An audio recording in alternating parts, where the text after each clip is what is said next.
Swifty, you subscribed for a year. I have, apparently. Welcome. You told me I was on my 12-month sub anniversary. Happy year to me.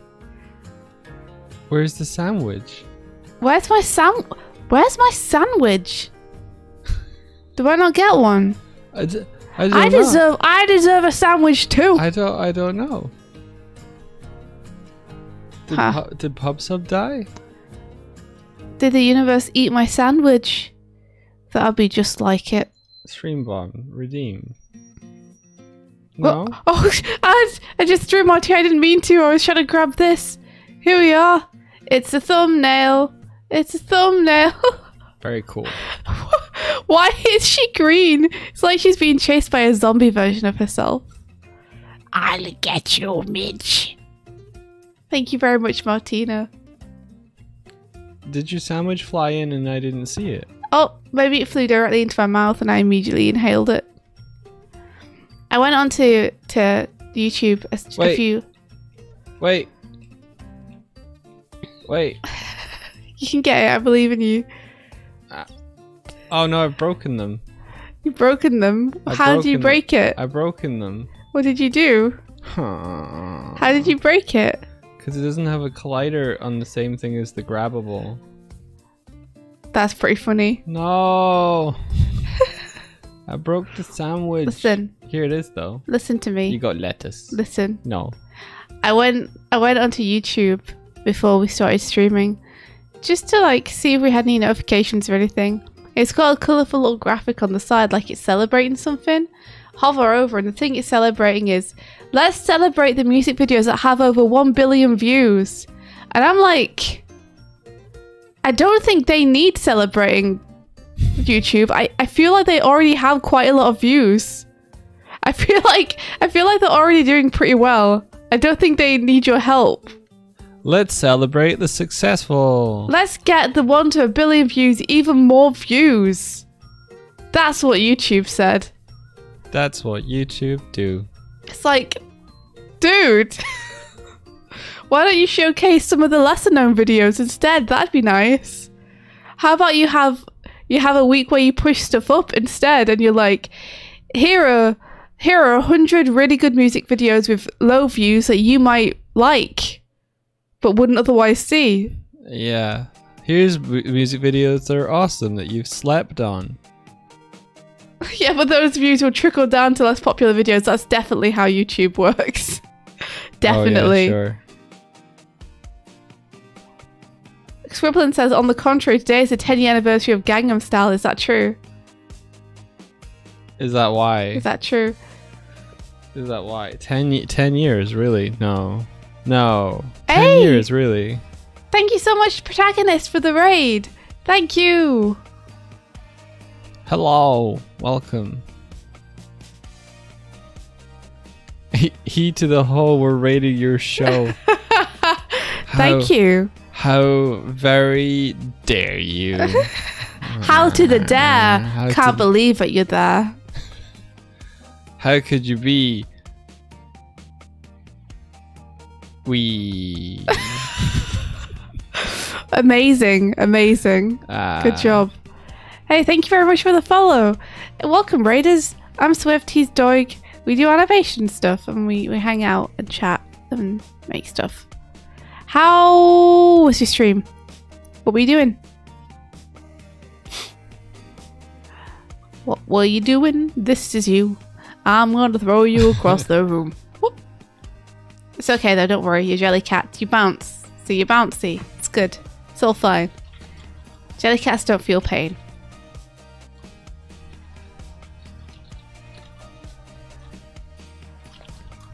Here you are! This is so cute. This image is so cute. Joker! Ha! I'm back. Sorry. I did some typing. Protagonist says, I was animating Goku as a joke and then I actually got into it. Yeah. I feel like that's animation in general. People are like, how would it be funny if... Unless... Oh, whoa, another raid! Oh! It's Viz! Viz.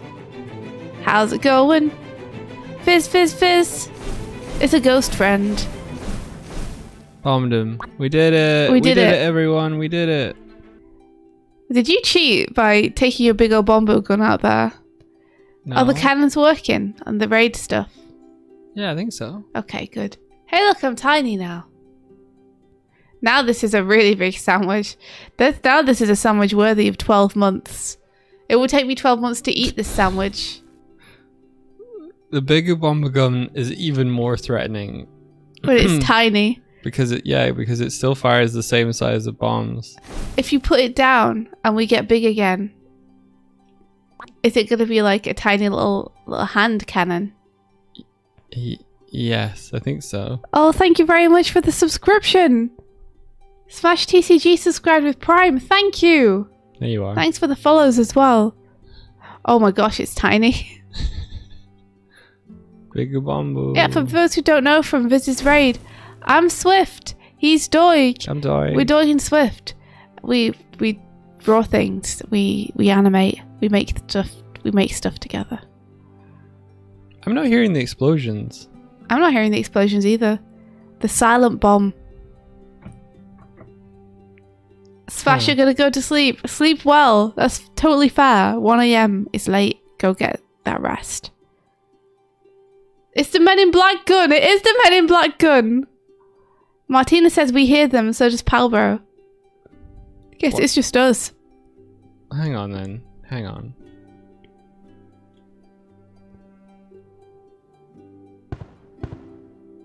Are they just really quiet? Maybe. I still can't hear them. I hear them. I hear them.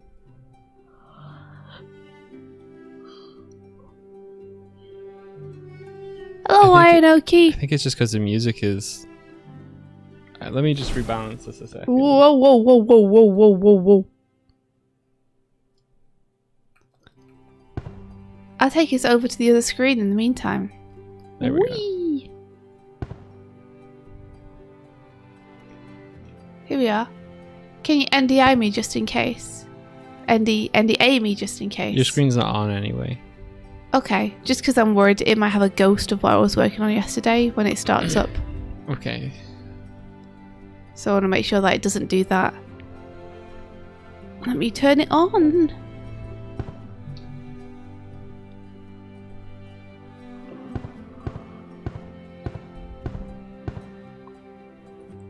Okay, screen capture is on, so hopefully it's all good.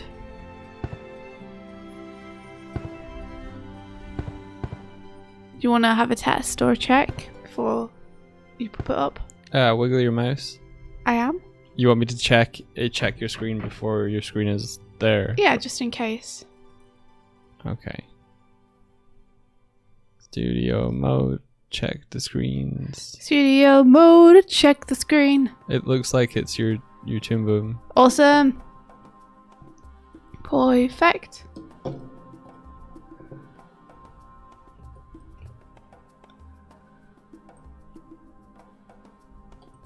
There you are.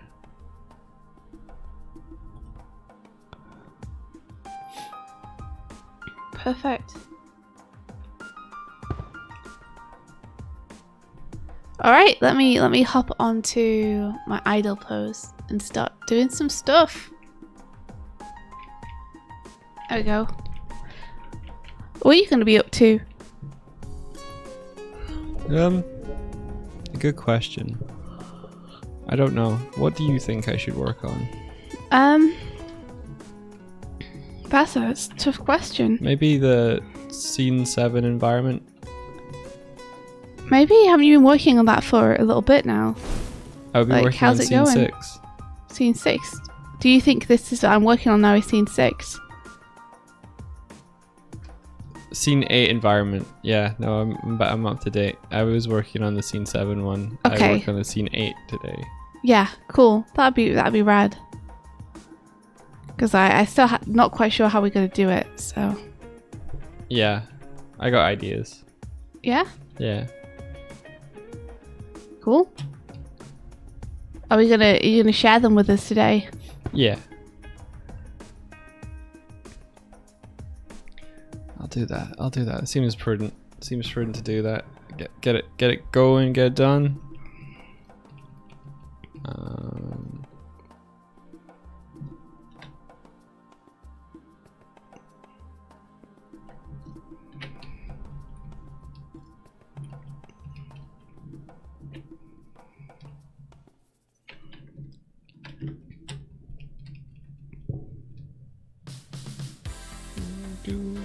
Trashbot pushed me off screen. Trashbot, what?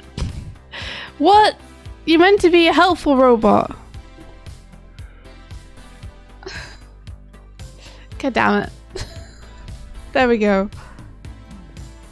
Last night I was dreaming about California. Sun was making my eyes dry. Trashbot does have opinions. So what's going on with you guys? How's your week been? It's Friday. Can't believe it's Friday already. It really feels like this week kind of flew.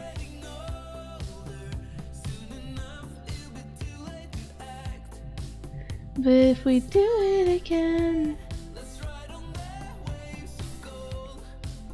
in California sun.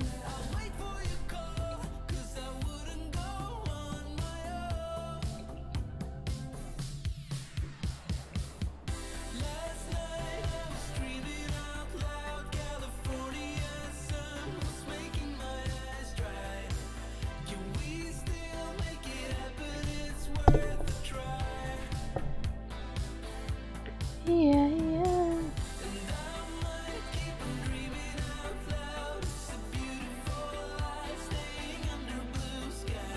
Wood says I'm working hard for a private stream tomorrow, doing a talk at a writer's workshop as my character. First public appearance. Whoa! Hang on a sec, that's so cool. First of all, it's cool that you're doing like a talk for a writer's workshop. That's incredibly cool by itself. But that's also, you're going to be able to do it as your character? That's so rad!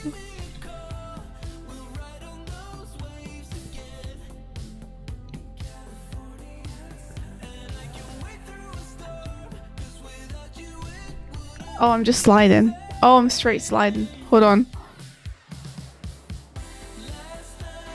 Wait, what is this? What is this? What is it? What is this? Oh, it's a hat! For a long way away, I thought it was a chair. I thought it was a chair with a piece of toast on it. That was in the shape of Doig. But, cause look, it's like the back's coming up toward the camera and then the seat is facing the camera with stuff on it. Oh, I see. But no, in fact, it's a cool hat. It's got badges on it and look! Look at this badge. Look at the badge. Look at this badge. The badge could be yours. It's a Glim badge. It's a Glim badge. This is a Martina hat. I think people are finally getting their pins, by the way, which Yes. is redonkulous. That's, yeah. So long. That was like 3 weeks ago that we sent them. It's probably months at this point. I don't think it's months, but I think it's like at least 3 or 4 weeks. Yeah, Yeah. Palmer says mine have arrived. I'm so sorry it took so long for your guys' pins to arrive. It must be something to do with the UK and the shipping here.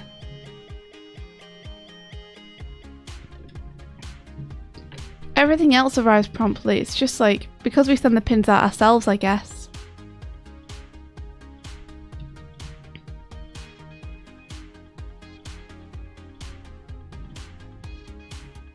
Oh, it says Glim finally shipped. Yes! Woo. Finally!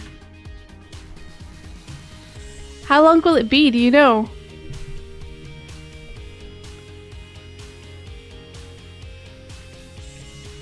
It's supposed to arrive tomorrow. Oh my Pablo says it's gosh. worth the wait. Exciting! I'm really excited. I hope you like it on stuff.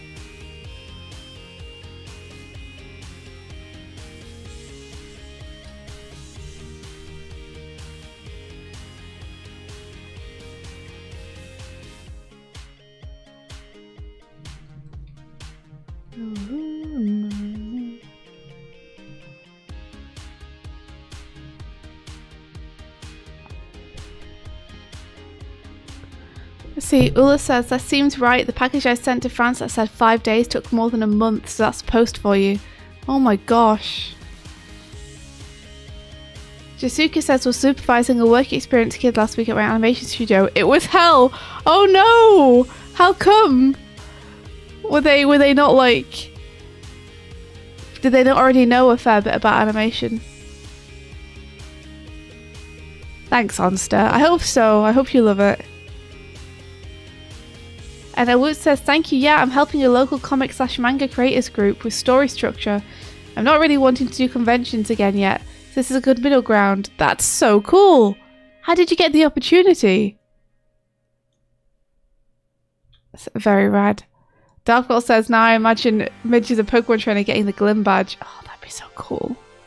That's so cool. Bert says you guys started early. We didn't. We're even late. We're even late today. We're meant to start at 7:30. This is no bueno.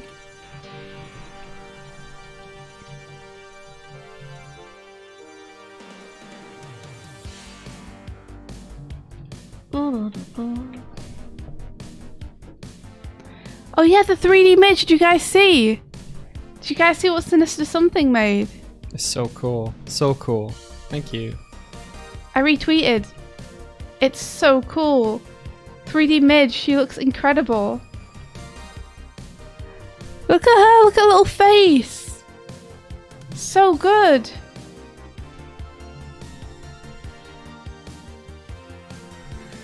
I love the way that Sinister Something did the hair as well. It's really cool and sculptural. It's nice.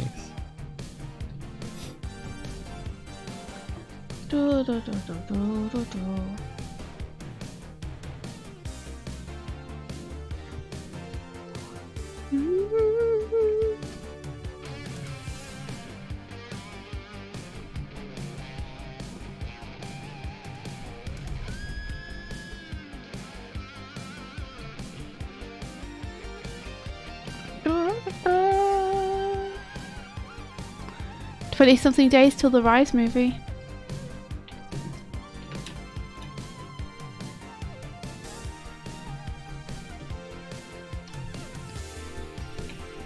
How long till the Rise movie? 20-something days. Oh. I know.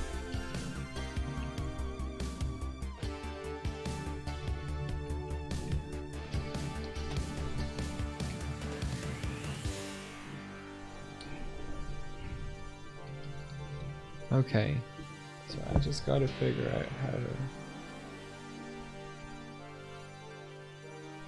to... Jessica says, so the whole week was just them not doing any of the work I assigned. Oh no! What, really? Were they passionate about animation or were they just like... No, read the paragraph above that. Oh, there we go. Well, the kid had no interest in animation. What? Why even do a work placement for something so specific though? Even though I was told they were passionate. Oh, that sucks. Like, the school told you they were passionate about animation, but they really didn't care. So I did an entire week of prep for them. Bought an awesome custom rig. Did tutorials, etc. But in the first meeting, they just said, actually, I don't want to do animation. I don't want to be here. How do I get casted in TV shows? I want to be in Stranger Things. They want to be an actor. Well, good luck with an attitude like that. Getting hired for anything. Wow. So the whole week was just them not doing any of the work I assigned. That sucks. Oh, Jessica. I'm sorry, that sucks. Like, when you put so much work into preparing for them and try to make it really cool for them as well because you thought they were passionate. It sucks for them to get there and just be like, actually, you know, I don't care about any of this. So even after this first meeting I can see that you've obviously prepared stuff, I'm just not going to do any of it. What do they think work experience is? Yeah, you did it. Sinister Something says, bruh. Yeah, right? Sinister Something says if anyone wants to, they can have it, especially for printing. What? Sinister Something, what? I can print a Midge? What? What? I want to be in Stranger Things as well. Hey, Hey, Jessica, can you get us into Stranger Things? Oh my gosh, are you guys fighting behind my computer? Stop that. It's just him. It's just him. He's fighting himself. Is he fighting his tail? Yeah. Ulla says, how do I get cast on Stranger Things? I don't know. Ask Jessica. They're the ones with all the answers. Sorry if you guys can hear this through my microphone. It's just Kuba's going bonkers behind my computer.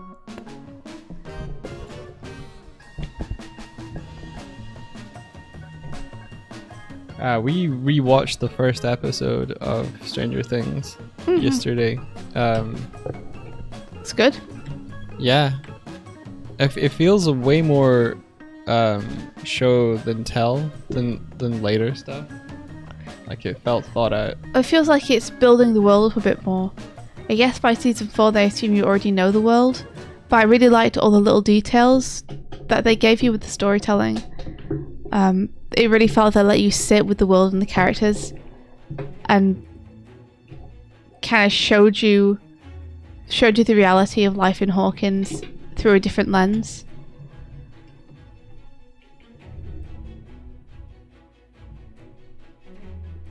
Let's see. Jessica said, we didn't even do animation for Stranger Things, so that was a weird part. We mostly do all the Marvel stuff.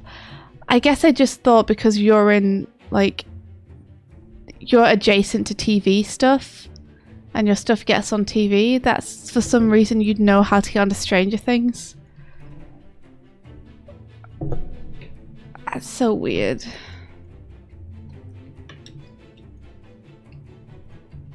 It seems very ungrateful of them as well. You deserved better from your work experience person. Hopefully if you do it again, you'll just have all the materials and you can reuse them maybe. Because there's gotta be a bunch of kids who are really enthusiastic about like animating on a Marvel thing, right? That's badass. There's gotta be like kids who would love that work experience.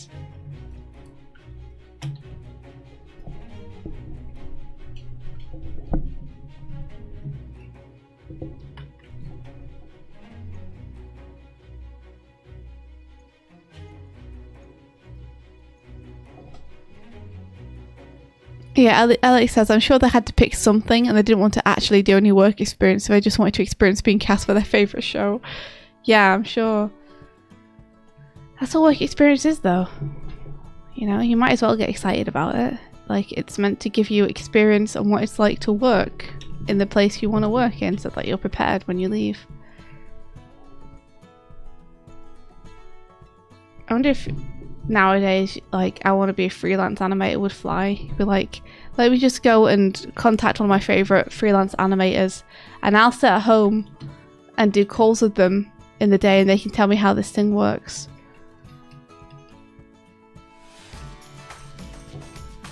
Maybe these days you just sit on their stream while they gabber on and on about stuff. While they talk about videos getting 1 billion views on YouTube. Morning, Kieran. Jessica says, yeah, that's the thing. I would have loved to have done that as a kid for a big studio. So I wanted to make sure it was a good experience. I mean, you did everything you could. It definitely wasn't your fault. And I think any kid who wanted to get into animation and likes Marvel would have like absolutely adored that. It's a shame that you got such a dud in terms of just someone who wasn't interested at all. You hear that, kids? You're a dud. Well, I think, yeah. In Honestly, context, like, they wouldn't have been a dud if they went to an acting agency, but since you were told that they were passionate about animation and then they just didn't care and didn't even bother to try to care, it was like, oh man. Sucks for them and it sucks for me too. No one's getting anything out of this.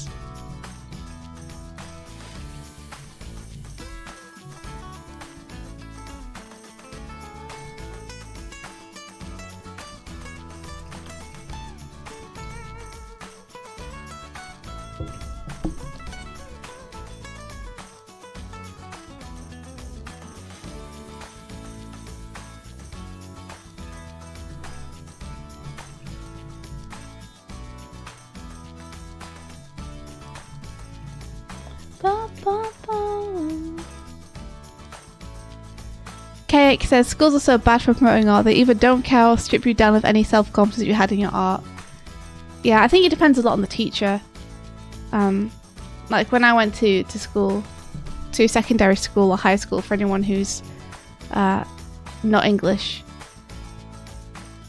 I had not a great art teacher, but then like there were two art teachers, and I had the one which I didn't really gel with for the majority of my time there. But then when I went to sixth form, which is like the last 2 years,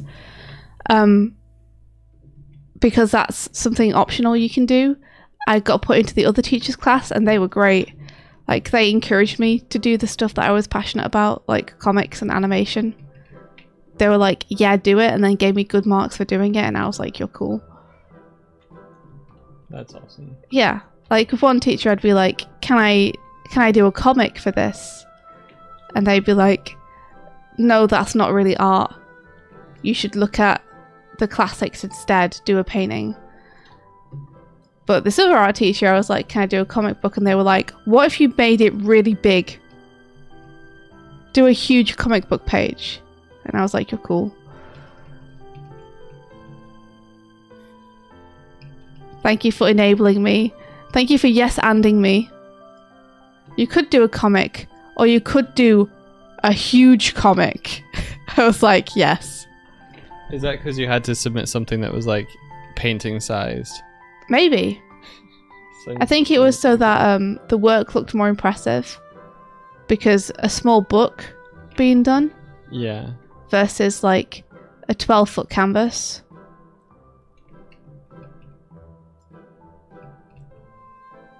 But that was very fun because I got to have my cake and eat it. I got to plan and make a comic book. It just happened to be huge. Yeah, the other art teacher was not, you know, they were very like, this is art and that is not. You know, they were a stop drawing manga person. And I get that. I get where that's coming from. But I think it's not very helpful. My art teacher said my art was too comic booky. Mm-hmm. Yeah, I'm sure. Guess where I wanted to work. Yeah, right? Well, that's the thing. It's like if you were a kid who was like really into music and they were like, jazz isn't music though, stop playing jazz.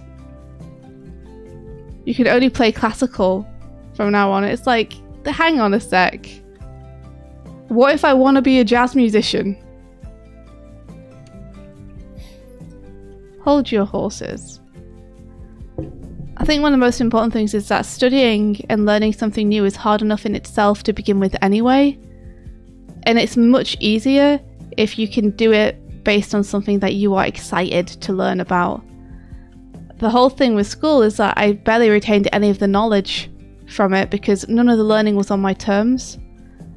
And it meant that a lot of the ways that we were being taught and a lot of things we were learning just weren't something that I was passionate about, and it made it very hard to cement that in my brain. So when a kid is passionate about something to do with what you're teaching, using that as an angle to make sure the teaching sticks and leveraging that, I think is the most important thing, rather than trying to discourage them from liking that aspect of it.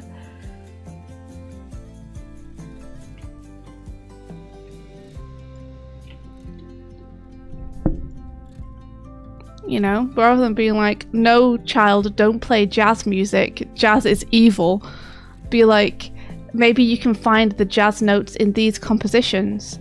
How do these classical pieces like use elements of jazz?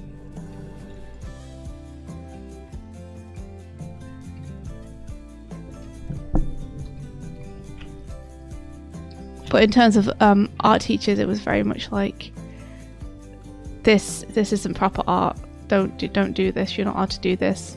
You have to do something different. It's like, oh, really? I have to paint another vase? Come on. I've painted vases. Can I please do something where I can pour a bit more of myself into it?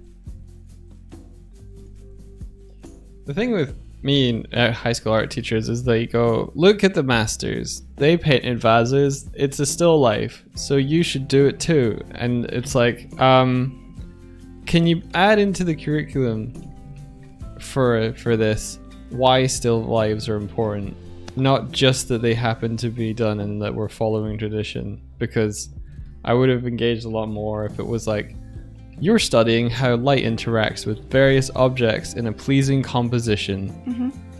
You can learn a lot from adding a variety of stuff rather than just go find some stuff, put it together. Like, I don't care about this stuff. Like, the why, I feel like, is really important, and it might be taught elsewhere, but it certainly was not taught to me. No, that's true. That's true. In my school too, it was very much just like, just paint the vase. Yeah, it's like there's different types of art. There's portraiture, there's still life, that's it. I was like, you want to learn how light interacts with a vase? Here's a vase under a lamp. Here's a vase with the lights turned off. And it's like, that's great, but I'm a kid and you're not telling me what's happening. Yeah. Or like what I should be looking for. You're just turning the lights off and saying paint it again. And like, as an art teacher, can you tell me like what's changed? What's different visually? What should I be looking for? What are these things called? You know, teach me. I can't learn as much from the vase if I don't know what I'm looking for. If I'm just drawing it again.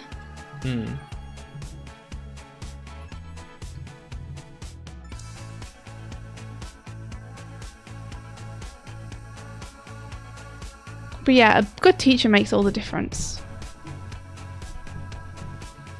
And I think I was pretty lucky in my school in that we had not great teachers that I didn't really gel with. We also had teachers that I did gel with. And surprise, surprise, the teachers who I did gel with, they ended up being my favourite subjects, and they're the ones I took. Like, I don't think it was a complete coincidence that the things I ended up taking forward from school were things which were by the teachers who I felt taught really well.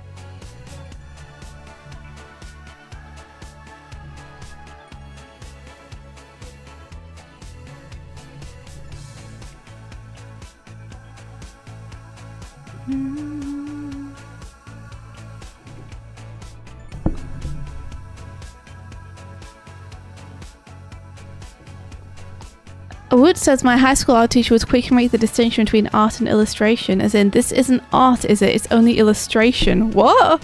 It's only illustration. So is illustration not art? What does art cover exactly? Yeah, exactly, as if illustration isn't art. Excuse me? That's a subcategory. Scott McCloud kicks in the door.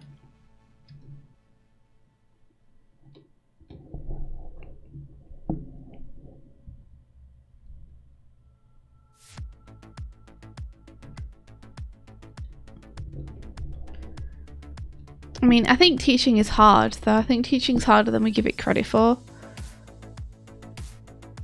Which is why when you get a good teacher, it's like, yes, yes, awesome. Yeah, for sure.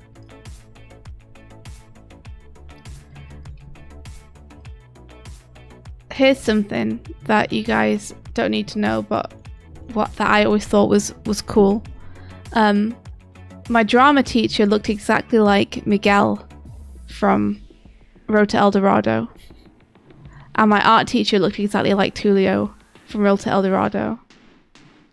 I just thought that was neat. That is neat. I never told them. But I was like... You never told... So if you're listening I never today, said it to their face. But, you know. It is what it is.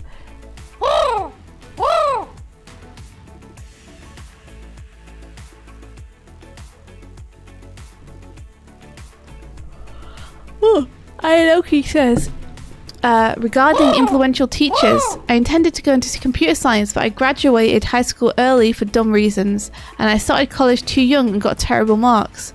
That's when I met my first art instructor who introduced me to design as a career. So I then pursued my art degree and ended up being a software engineer anyway, but one who's very good at user interface. And I also get to make dope comics, I guess.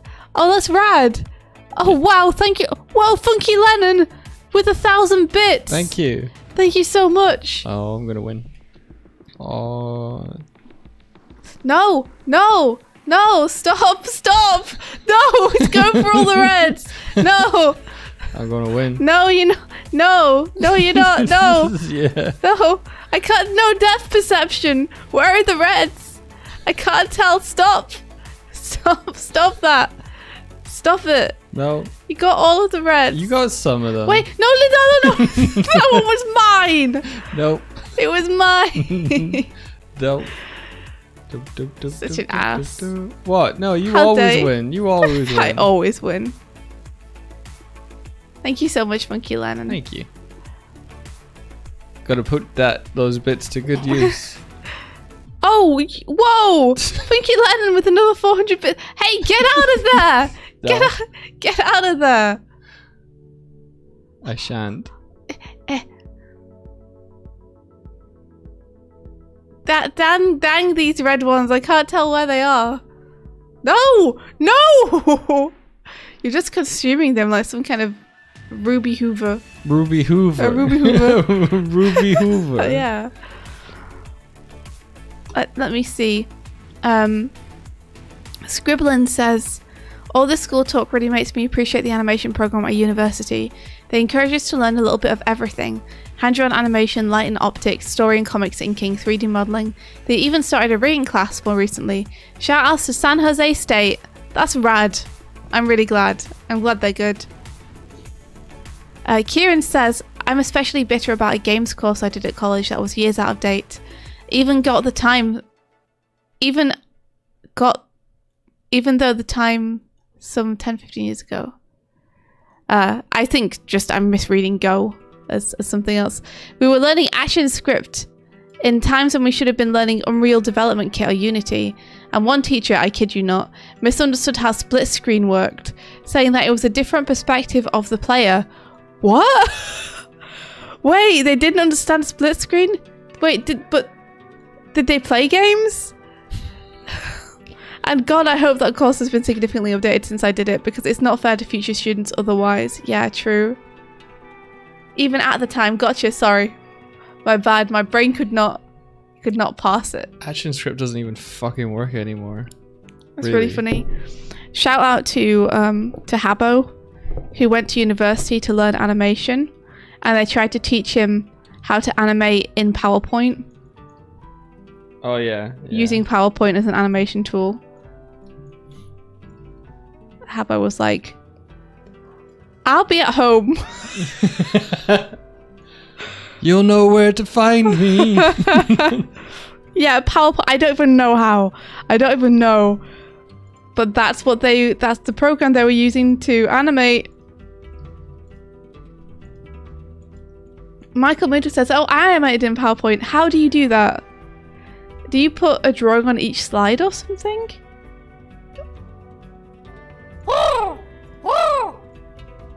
Ula says I only animate in PowerPoint.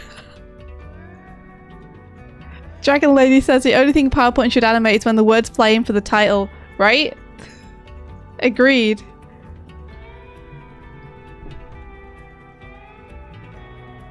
Power says I did an animation in PowerPoint once too. Michael says yes. So you do. You just put an image on every slide and then you flick through the slides super fast. I feel like there are easier ways than PowerPoint to do that. That's all. That's why I'm flummoxed.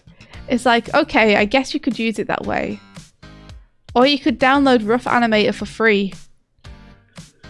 And then you can do all the stuff like adjust the frames per second and, you know, and stuff like that. Onster says, I want to animate in PowerPoint. Well, I wouldn't stop you, Onster. I'll never stop anyone. You can animate in whatever you want. All animation is valid, whether it's PowerPoint or otherwise. Let's see, I'm gonna catch up on some Crow mails. Pain Gamer says, hi Doig and Swift, bit late to the stream, but I want to say I got my copy of The Girl in the Glim today, and I'm enjoying every part of it. Pain Gamer, thank you. Thanks very much. That's the best thing to hear in the entire world. Thank you. Aw, thanks Doig. You're welcome. And Jessica says, how did you get to where you guys are? I'm new to Doig and Swift. Back in the day, I did Paint and Windows Movie Maker for my first animation. Let's see. Oh man, I had like a weird long twisty road because I was too unconfident to apply for animation jobs for a long time. But I forgot I was meant to be on this frame, not the other frame. I'm smart. I'll tell my story then. Yeah, tell it. So when I was a kid, I wanted to work in game development. Go figure. And so I went to university that ran a competition called Dare to be Digital in Scotland. Went to the university that ran it with the intention of entering the competition at the end of the 4 years. Ended up studying computer arts, became an artist that like I swung back and forth between game development art and animation. So it was kind of like each year I would swing back and forth between what one that I wanted to work in. I like the rest of my life, to be honest. And then once I graduated and I took part in the competition, after that I got some work in small games companies for a few years. Then I formed my own game company with the team that with a couple of members from the team that I did the competition with. And we tried to make a game together, and it sort of went okay, but we never quite made it to market. We tried to Kickstarter, it fell through. And then during all that, it was when I met India, because she tried to hire me to be a concept artist. You know, I was freelancing and trying to find work that way.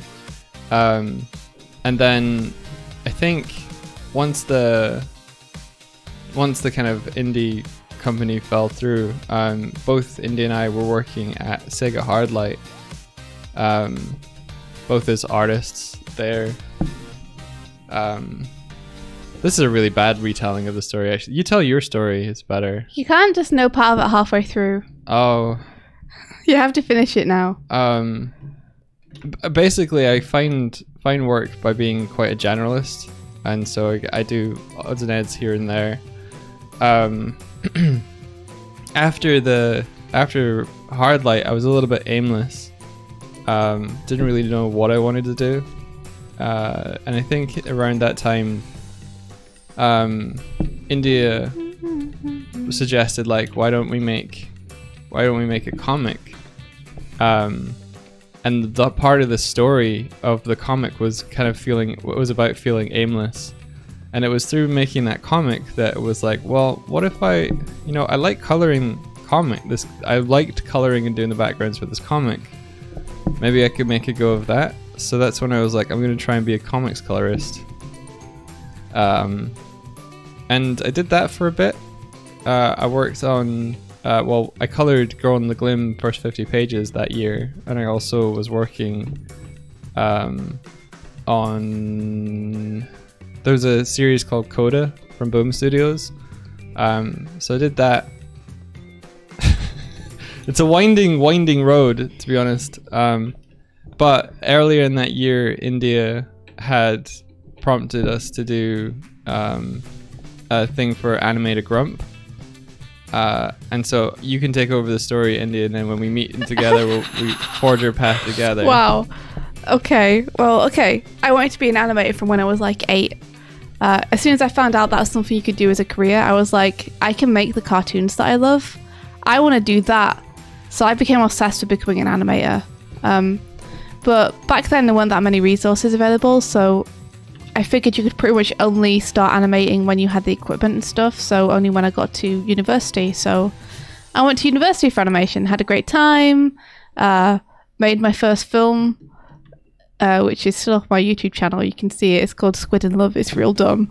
It's really good. It's real dumb. It's really good. And then out of university, I kind of got picked up by a company that wasn't great for my self-confidence, and it kind of really did a number on me feeling like I was able to do it, like I was good at the job. And so I got too scared to apply to places when I left, and it took me like years of working other jobs and working as a UI designer at Hardlight to finally get the confidence back, mainly thanks to my co-workers at Hardlight who are also friendly and supportive. to apply for an animation job. So the first job I applied for was Amazing World of Gumball, which I didn't get. I did an animation test for it, I didn't get it. And then I applied for Wander Over Yonder at Boulder Media, and I got it. So we moved over to Ireland so I could do that job. But about a year into the job, I realized that it's like when you want to get into animation, right? That's your aim. Is I want to get a job in animation. I want to get my foot in the door. So your target at that point is like a pretty big target. You're like, just give me a job, any animation job. I want to be an animator, and then I'll be happy. And then you get an animation job, and you realize, oh wait, I really want to do hand-drawn animation.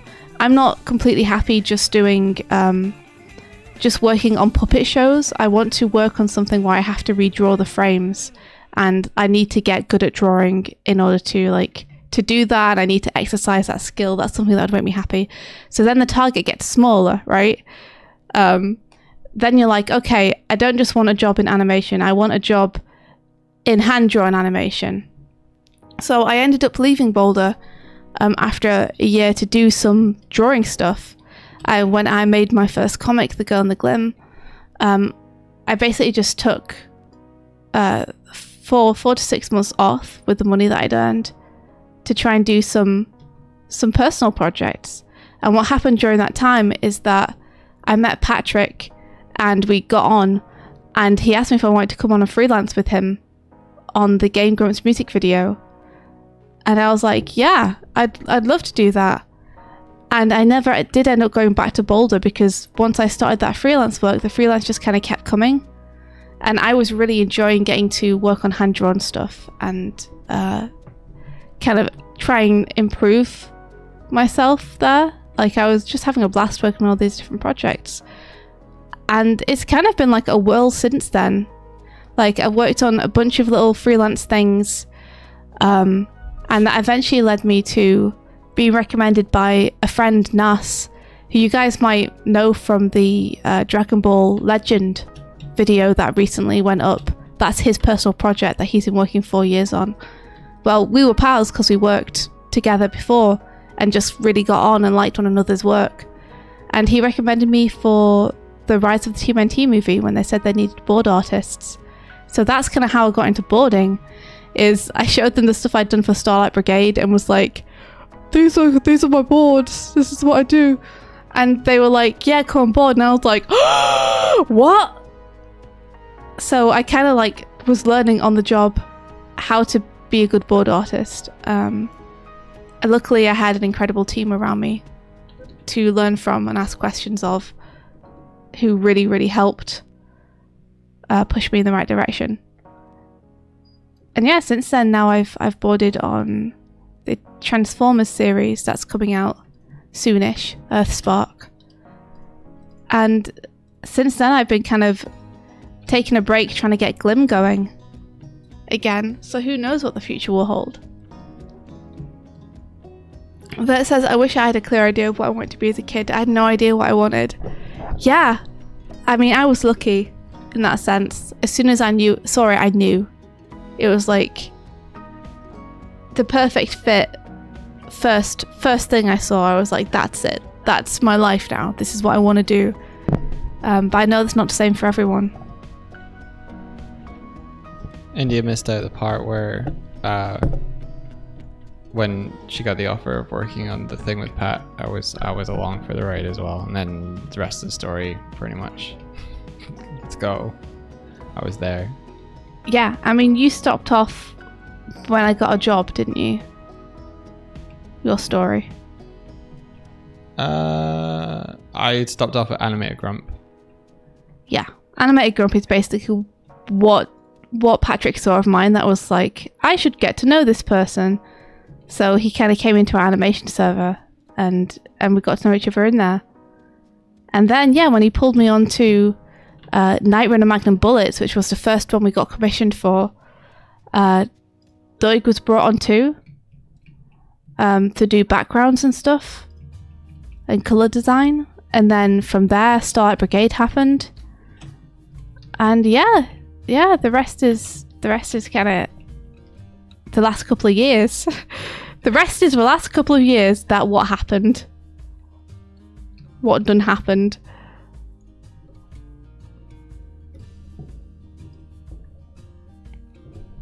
Kieran says, man, I wish my younger self wasn't so arrogant about my art skills and actually embraced the medium and applied myself and opened myself up to learn new things.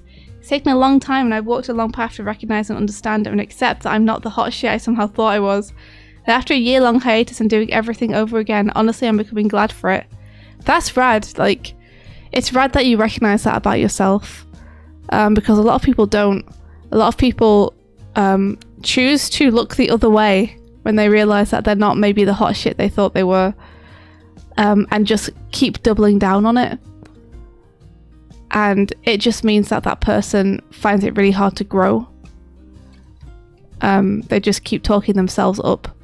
So it's huge that you like realise that about yourself and then decided to do something about it. Yeah, like, I'll never say the confidence knock when I came out of university was a good thing. But I will say that I don't know where I'd be if that hadn't happened.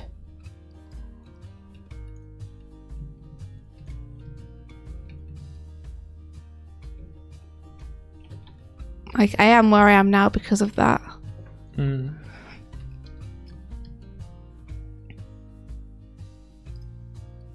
But I think university is great for realising you're not the hot shit.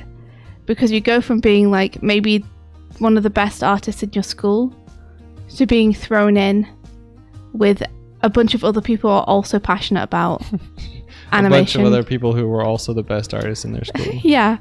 And you're like, oh wow, that person's incredible. Oh my gosh. And then suddenly it puts your own skills in perspective and you're like, I need to get better at that kind of thing.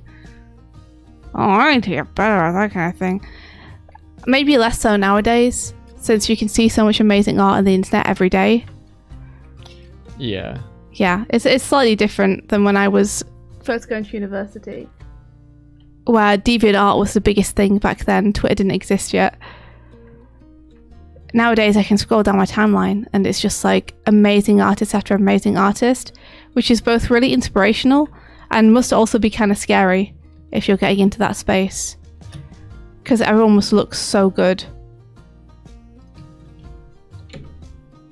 At the same time though, I think it pushes people younger to aim higher sooner, because rather than comparing themselves against only the other people in their school, they're immediately comparing themselves against the best in the world and aiming for that.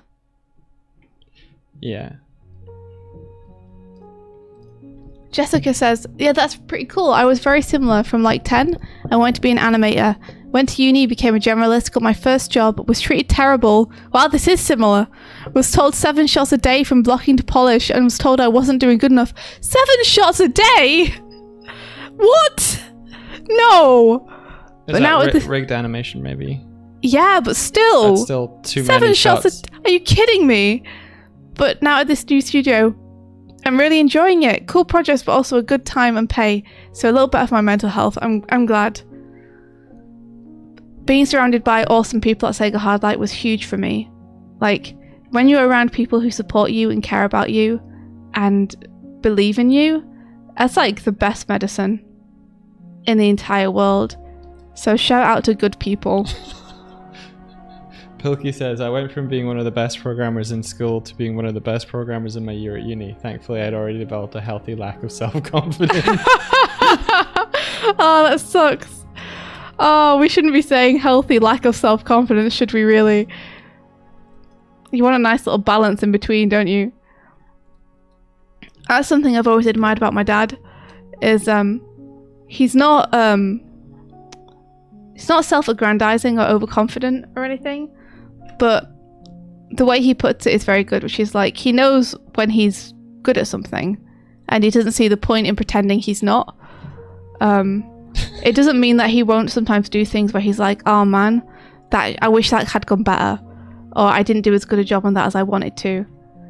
But he's not afraid to admit when he's proud of something, which I think I am, and probably a lot of other people are, Because it feels almost like if you admit you're proud of something, that something will vanish like a unicorn.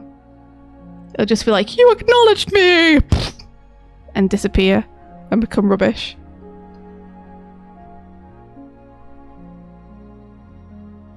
Like a weird superstition thing. Where it's like, I'm jinxing it if I say I'm proud of it.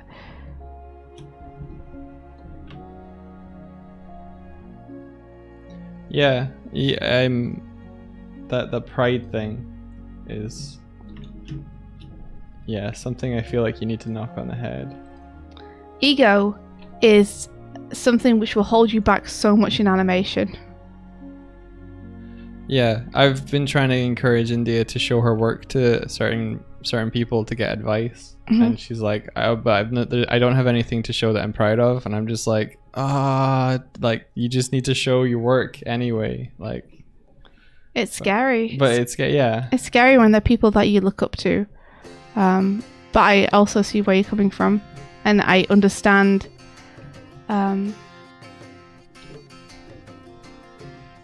You need to let go of that ego and stop being like, but I want them to all think I'm really good. Just let go of it. Let go of it. You'll be better for it.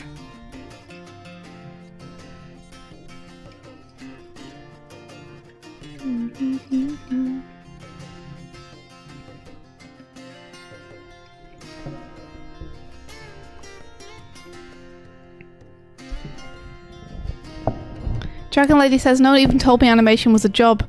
I went the fine art route because I did love art. The people who encouraged me were nice people that encouraged me to pursue art as a job at least. That's great.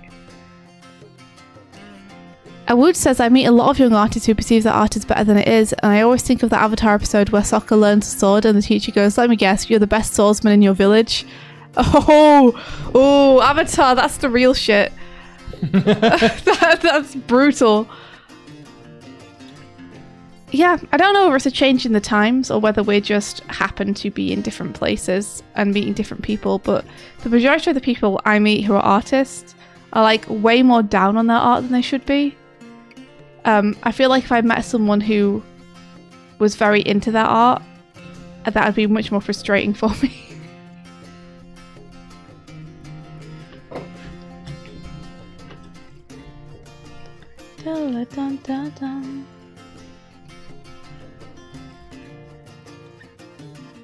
I mean, confidence is a good thing to have, for sure. But if it blinds you to wanting to improve, then get rid of it, it's not helping.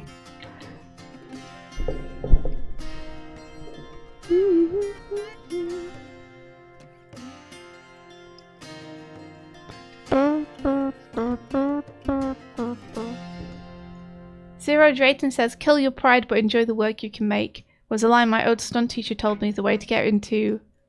way to really get into doing anything. That's cool. Kill your pride but enjoy the work you can make is a good way to put it. I'd stand behind that.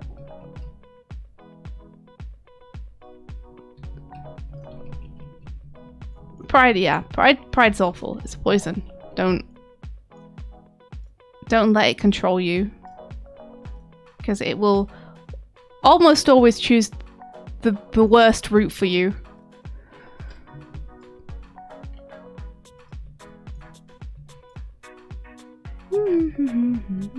Look at this head scale.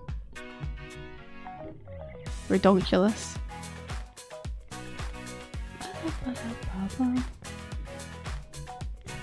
Whoops. I mean, it's a little more comparable. You can get away with that.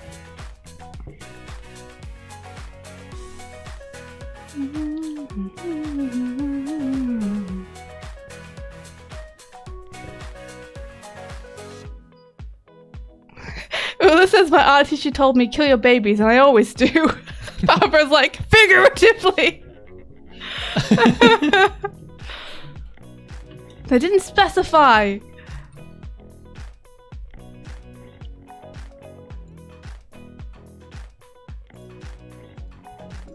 There's something in doing things that you're scared of, though, that I think has a power to it. Like, sometimes the thing that you're most scared to do is the thing you most need to do.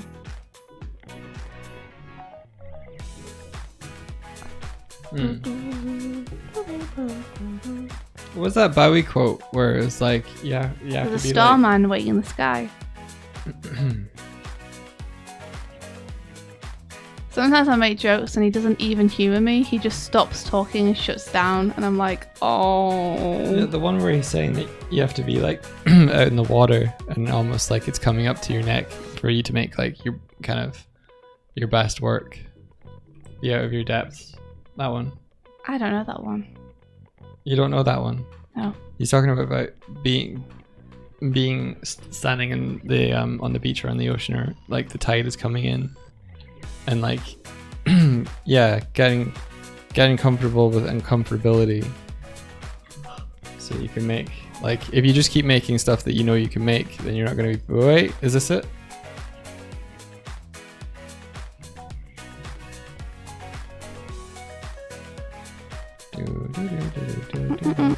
There's a video I saw him saying it, but if you feel safe in the area you're working in, you're not working in the right area. Always go a little farther into the water than you feel you're capable of being in. Go a little bit out of your depth. I mean, you don't feel that your feet are quite touching the bottom, you're just about in the right place to do something exciting. That's so true. That's so true. I agree with that 100%. In terms of ambition, especially with animation, always be aiming slightly more than you think you can do. I see a lot of people being like, I can't animate that because I don't know how to do this, or I can't do that because I'm not good enough yet. And it's like, no. Animate something that you think you can't do. Animate something ambitious. Animate something where you feel like you're not good enough for it yet, because that's where you're going to learn the absolute most. Never wait until you feel like you're ready to animate it, because spoilers, you never will feel like you're ready to animate it. You could always animate something better.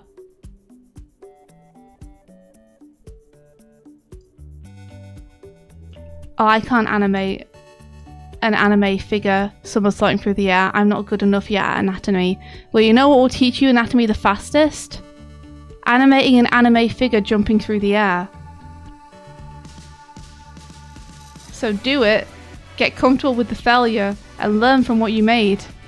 Because next time you do it, you're going to be 10 times better than if you hadn't tried. If you animated a bouncing ball instead, because that's what you felt comfortable doing. What do you think is going to teach you more about anatomy?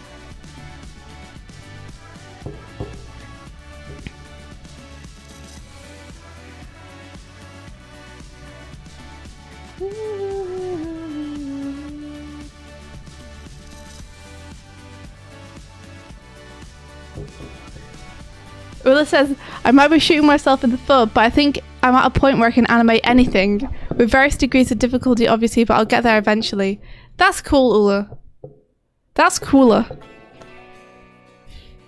Martina just linked the parkour animation challenge. It's like knowing that you can problem solve your way through it, and that if you you have the reference and stuff and you look at it hard enough, you can figure it out.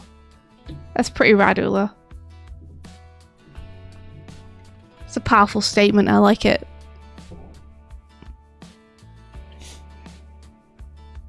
Dragon Lady says, a great logic, but please don't go deeper into the ocean than you're comfortable being if you can't swim. True, but I think there's a difference between hurling yourself into the rapids and just having your feet slightly off the ground. I think that place you want to be in is a place where you're extending just beyond your capabilities. Because if you stay in the shallows forever, you'll never learn to swim. But yeah, you're right. Don't just throw yourself don't throw yourself to the mercy of the ocean, because you're like, I'm not ready for this. I'll just hurl my body into the waves. Let the sea take me. And I suppose when it comes to animation, what that would be is don't take on a job where someone's paying you to do something, promise them you can deliver, and then just find that you're out of your depth way too late. But with your personal projects where there aren't stakes, where you have the safety net of I'm doing this for fun and learning, throw yourself for whatever you want, because it's all going to teach you.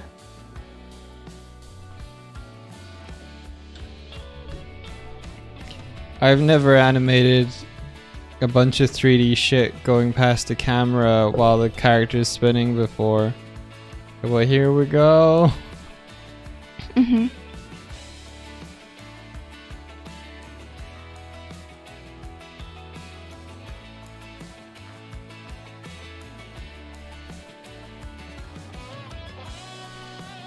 Vert says, I keep not doing things because I'm not good enough doing what I really want to see.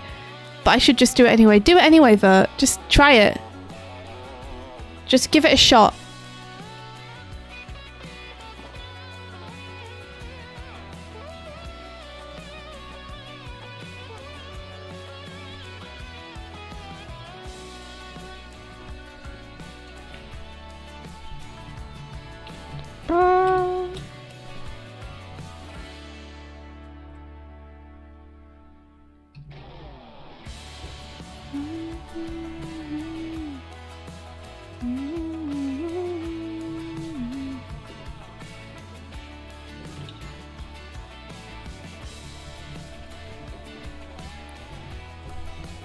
Shasuka said, had a guy at uni that thought they were hot stuff. They did a foundation in ZBrush before uni, so had massive advantage. But during the character design assignment, we had to design a character, then do a sculpt of it. I had zero knowledge in ZBrush, but saw that the assignment was 90% design and 10% sculpt. So I just focused on the design.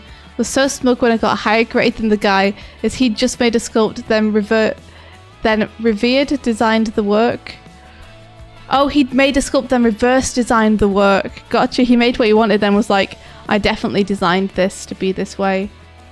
You see the way that hand's all a bit wonky? I designed it that way deliberately. It was all part of my intent, my artistic intent.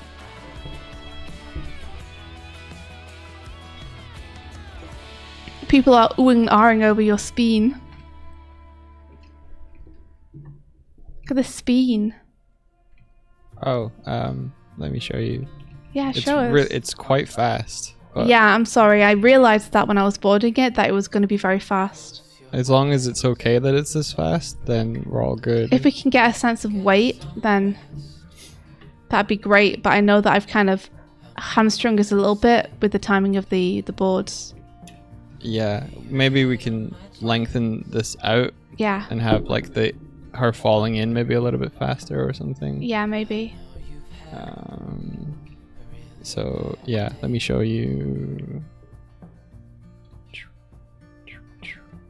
Here we go.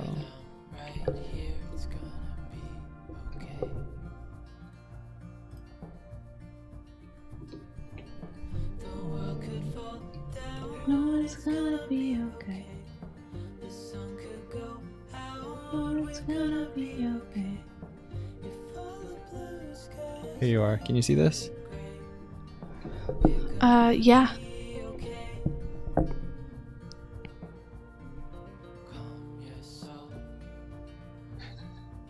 Whee! Wow. Hang on. This might be clearer. So, forget the stuff at the beginning because that's not 3D anymore. Mm-hmm. But it's just when the other stuff comes in.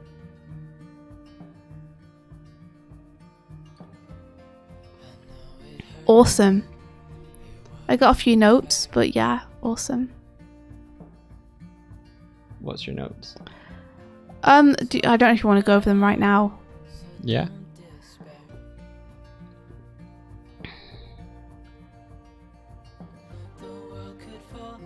Can you go back? The fact that we start with the ship already on screen there is something I'd rather not.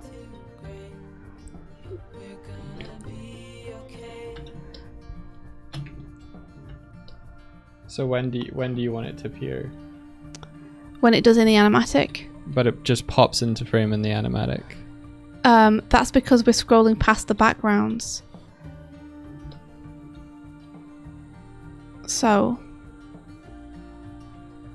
Okay. Books.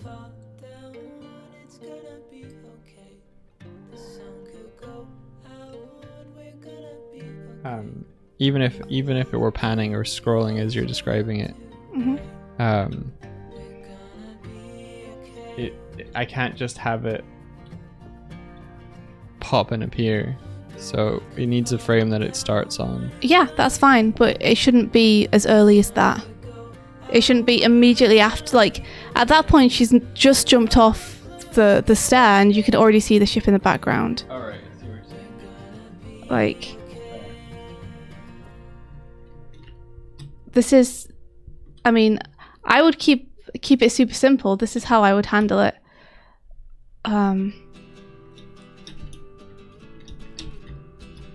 Are you drawing something? Mm-hmm.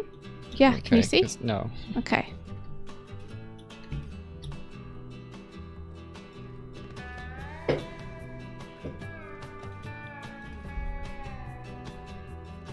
Okay, so I would just build a long background that's either on a cylinder or is just a long background in 3D. So this, you know, the buildings will go back in depth. So as the camera pans past them, we would get to see the depth change. Yeah. And I would literally just be like,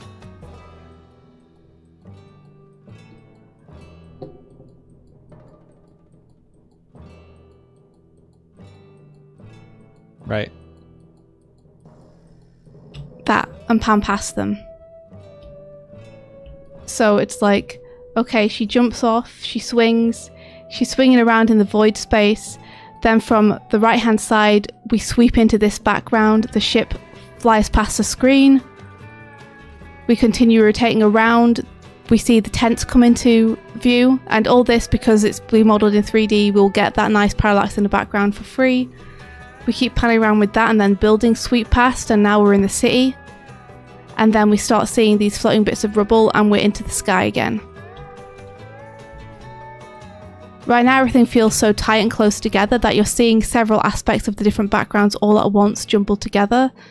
And the camera movement feels less smooth because of it too, because it feels kind of cramped in. Okay. So I would do it as one long background that's 3D modelled, and then either have it so that we're modelling it round in kind of a cylinder with a camera in the middle.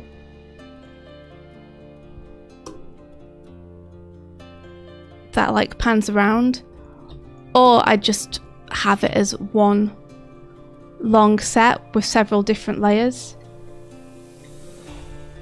to it. What was the set? Oh, so the cylinder, right? Okay. Yeah, that the camera just pans along, like foreground, background. Okay. One of the two.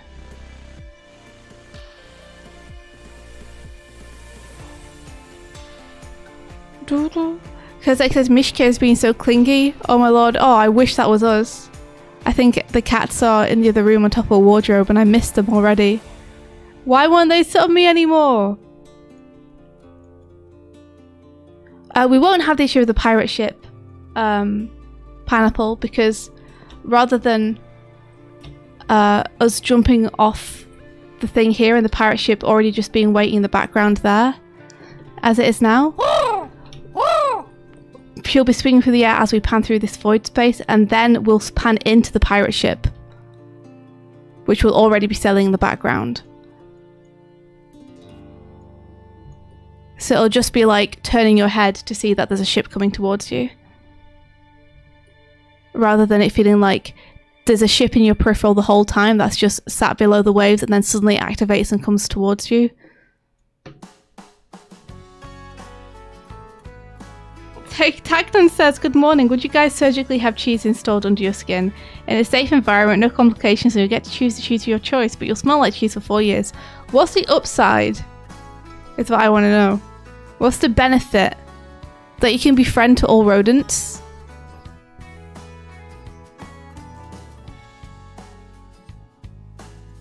What is the upside? Give me a sec. I got hop to a loo. Right back in a sec.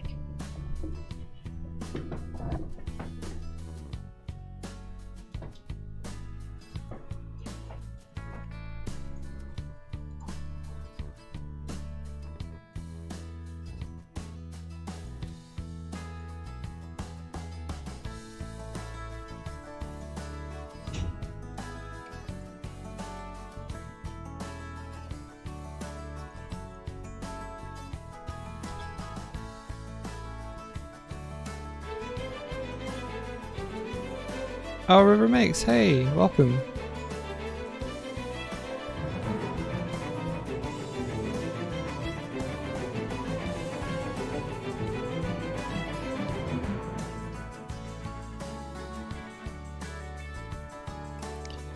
My issue with India's explanation of that is that her pirate ship goes from one frame to this frame isn't there, so it has to appear at some point here.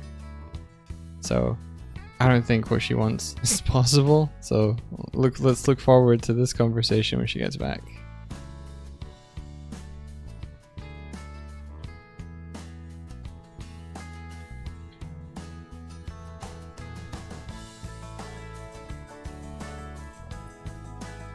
Oh, you don't see my screen.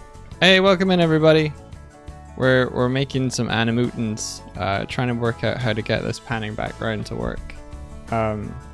So I'm just looking at your animatic, India, and there we go. One of the issues is that even if it were panning background, you have her just almost get hit by the monster here. You got 1 frame of coming into library, 2 frame, 3 frame, 4 frame, 5 frame, and then the 6th frame is your ship, and it's center screen almost. So should it appear? Which frame should it be appearing? Well, let's have a look. 5 frames before. Let me just make a new camera in this scene. Camera. Peg. I'll just start here. So you guys think Prime Impulse suggests that if the pirate ship is under the ground, then I can make it come up into frame rather than from screen right? I don't think you even need to. Like, honestly, let's I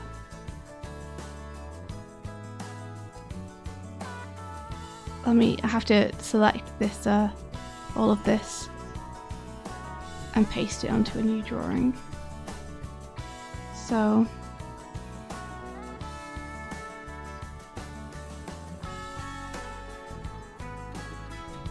let's have that, and then drag that over, and then drag the pan over to like there.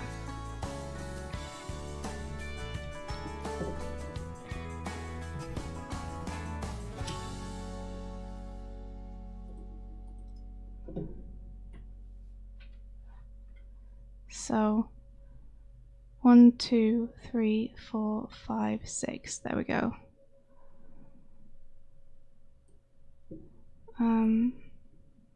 Start frame 25. Start frame 50. So this is going to be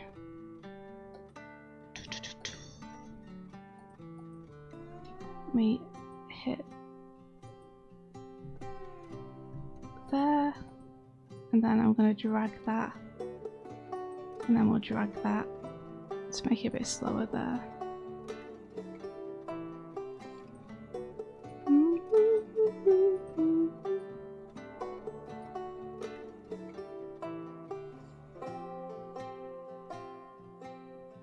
You could even make the library a little bit longer there.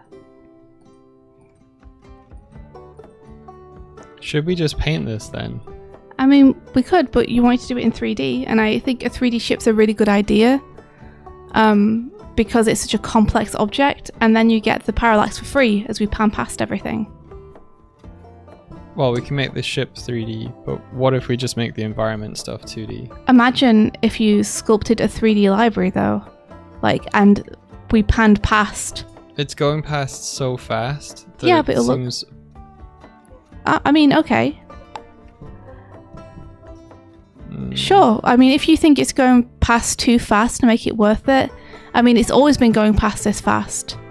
Yeah. So, I'm surprised that you want to change tact on it now, but if that's something where you suddenly realise that, hey, this is on screen for this many frames, maybe I don't want to do it in 3D, I'm not going to make you, but I do think panning past a semi-cylindrical library is going to look cool, even if it's only a few frames.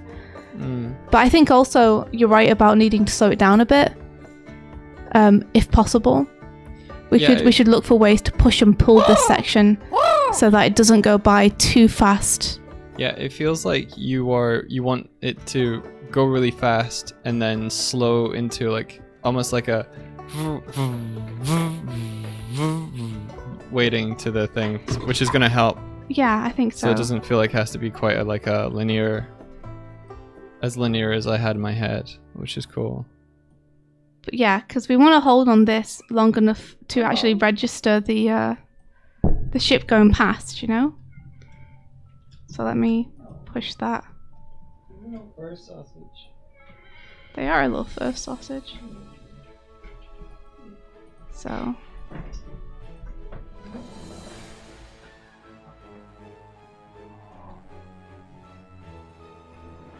want you to learn that when you feel this way, I can huggle and snuggle you. And it feels good. No, don't fight me. Don't fight me. Don't fight me, it's okay. Yeah, so as you can see there, like, the ship doesn't need to pop up through the water. We just wouldn't have it on screen until we pan over to it. Yeah, okay. Like, it doesn't have to be a thing where it's like, oh, the ship needs to be in the background and then it needs to pop up. It's like, we just imagine it like the characters turning their head and looking around an environment. Okay. Yeah, Pavro, it can absolutely be 2D images placed at different distances in 3D space. It can be parallax if we want it to be. It can be layered backgrounds that we push to different depths.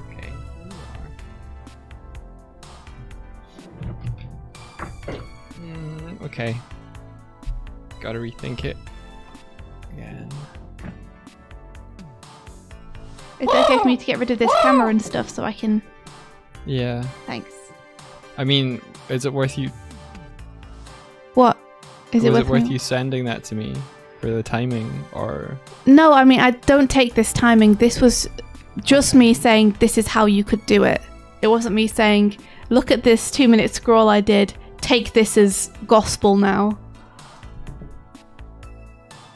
Like, we need to be able to push and pull it and change it around to make it look good.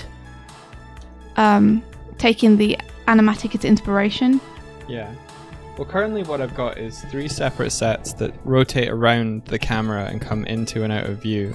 Can you join them up so that rather than all piling together at the end, they are spaced apart?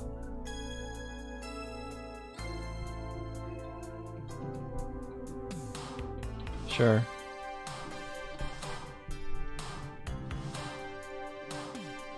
You don't have to, again. You sound resistant to the idea. It's just because it's... You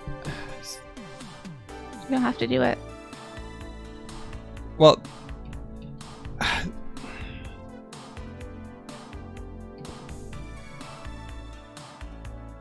I'm thinking...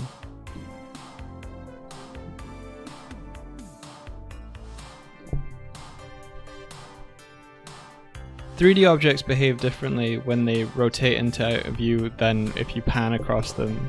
And it's like, what effect is it we want to have with the 3D? Because I think just panning across isn't gonna give the effect of her turning to look at stuff. It's gonna feel like a 2D. It's gonna feel like she's driving by them. I think it will. Spinning. I think it'll feel like she's spinning. As someone who regularly uses just sweeping 2D images by a camera to replicate spinning as a board artist, I think it will look like she's spinning.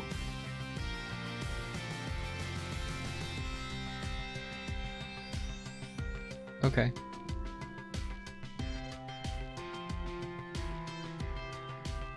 Okay. Like, when you have something like a Tom and Jerry shot, where Tom's like looking around at the mess in the kitchen, if you're going to do a shot like that where you want Tom to be in the middle looking around as the environment rotates around him in this kind of abstract shot where it's like, oh my gosh, look at all but this mess. We don't have any foreground elements to spin from right to left. Neither would they back at the time. Okay. They would just do a long background that joins up at the end and can be looped and pull the camera along it.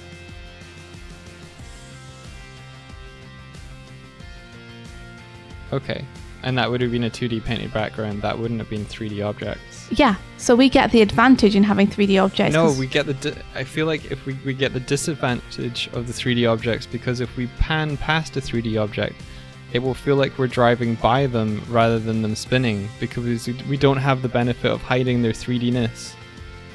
If you see what I say. No, like, why do we need to hide 3D-ness? I don't understand. Okay, if you have a 3D object and you move the camera past it from left to right, you will see that you are moving the camera from left to right. It won't feel like you're spinning. It's like we're trying to create one effect by using a different point of view. And I'm trying to say that, like, if we go past objects really fast, left to right, like we could have, as you're saying, they were on a cylinder and we just spin the cylinder, they're all one. Sure, that's different from putting them all in a line. Okay.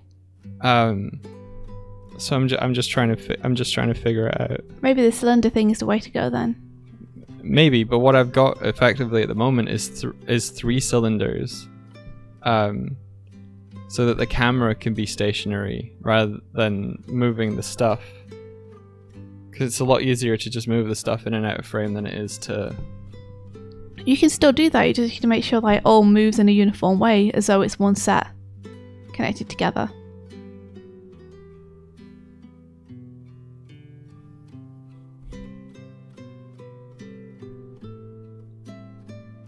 Okie dokie. Does that make sense? Darkwell says spinning around in the same spot would not create a parallax effect since you're not changing locations. Parallax is just when one thing moves at a different rate on screen than another. So if you move your head, for example, I'm rotating my head now back and forth.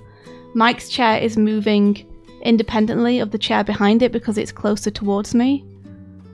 So that's just what parallax is. It's just different objects moving at different rates to the camera because they're different distances from the camera. So a parallax effect should be present either way. Yeah, but it might not work if I'm spinning stuff, for instance. Well, I'm spinning my head and it's working. What, you're doing this? Yeah, but never mind. It's hard, and I can't explain it. I feel like that's so much of learning animation. It's hard, and I can't explain it.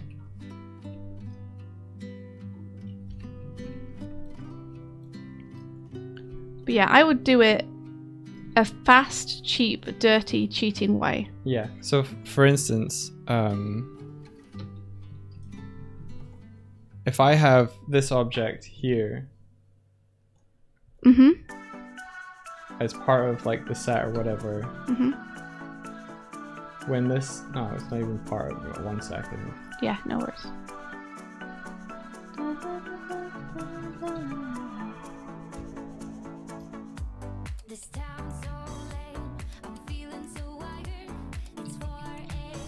Okay. And I'm tired.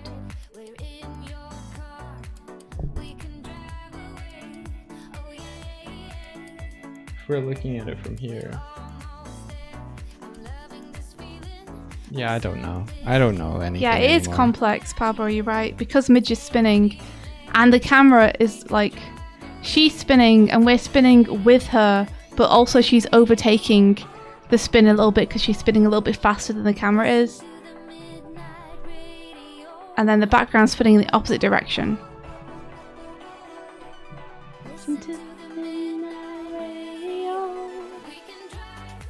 We can just, from this, we can just keep the ship movement as is and just have a 2D painted background with different layers. If you want to, we can definitely do that. Because if we were, say we were The ship will be obscured by the water effects anyway. Yeah. So it doesn't need to connect to anything in the background. Say we were moving...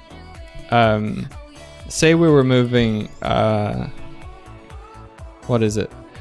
If we were filming a roundabout, right? Because this is similar to that kind of shot. If we were filming the center of the roundabout and driving around the roundabout, so Midge is the roundabout object, okay?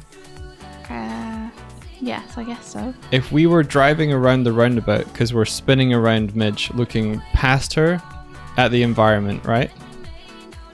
Then the parallax would actually move in opposites. So the foreground elements would be moving from right to left, and the background elements would be moving from left to right. If it were like a true point of view of that scenario. Not really though, because Midge is moving through space. She is moving through space, you're right. Like, Midge isn't standing in one place. That's why the skull goes off to the left, because she's swinging away from it.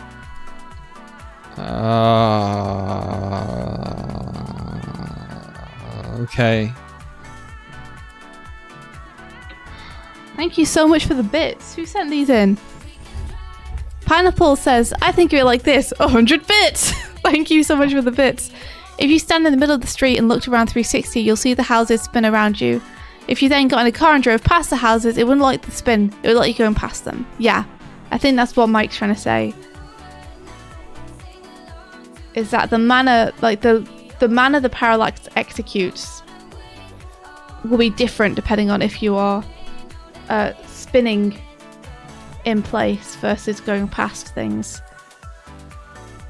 The thing is though, it's probably easiest to think that Midge is just going past things while we're rotating around her, because she's traveling through space.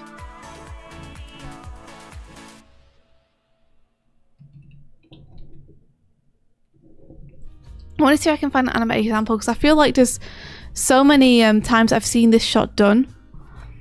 The problem is I can't actually remember any of the specific instances to Google. Yeah. But I'm just going to type in character spinning shot and see what comes up. Because I'm pretty sure there was like one in The Little Mermaid. I'm pretty sure there was one in Prince of Egypt.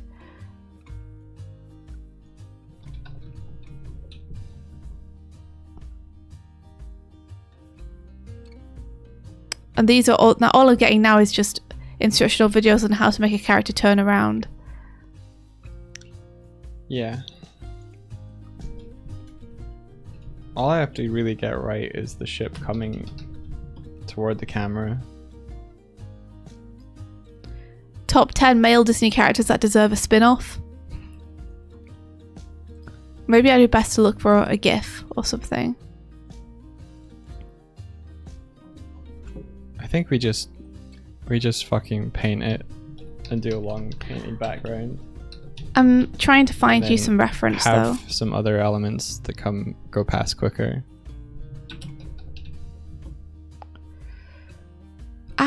Please, no. Don't attack my feet.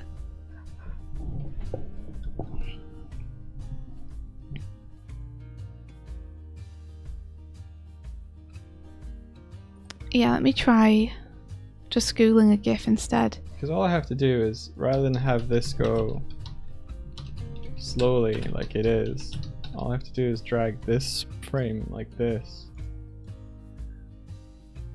And then it just comes into view fast.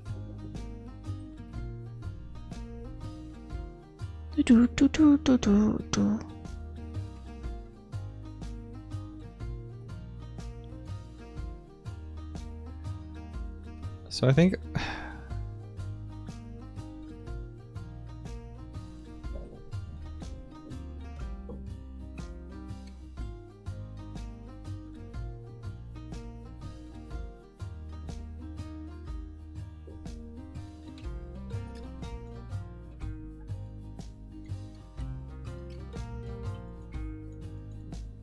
Here we are.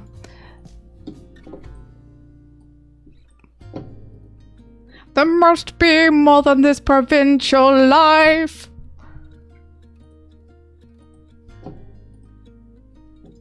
So this is what we're doing.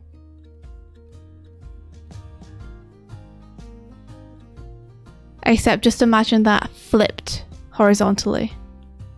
So we're going the other way. Yeah.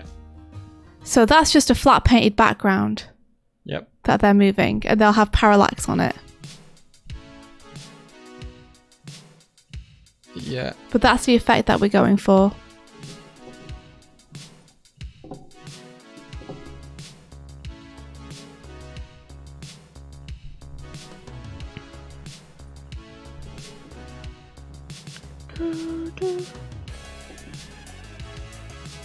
See if there are any other spin gifts. So let's just paint it. We can totally just paint it.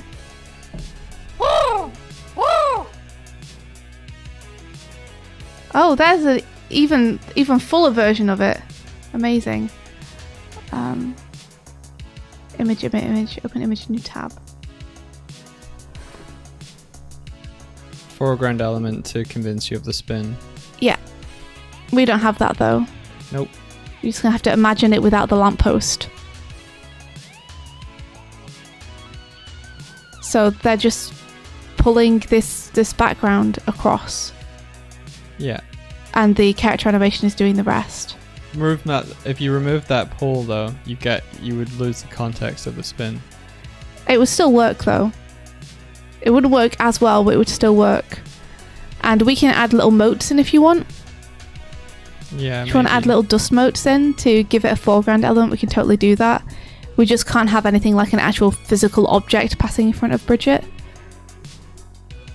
But we can totally have like motes going through the air slower. Yeah. In terms of tablets, we both use Cintiqs now. I used to use an Intuos, I think it was like the A4 size, which I felt comfortable for like using for 10 years. It was an Intuos 3. Now I draw directly on the screen.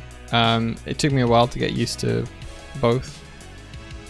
I think as long as your tablet is able to get a good range of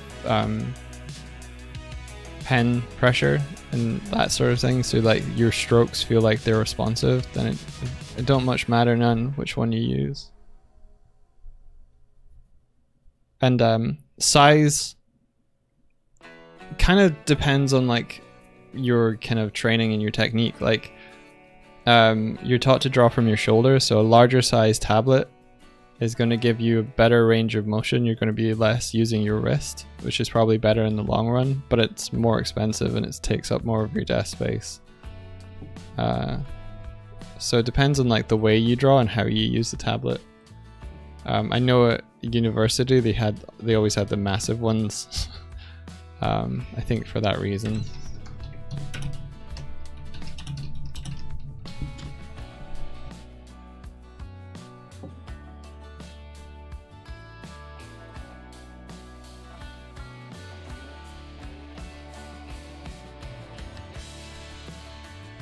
So beautiful. Yeah, big recommend unlearning drawing from the wrist. Yeah. I still draw from the wrist.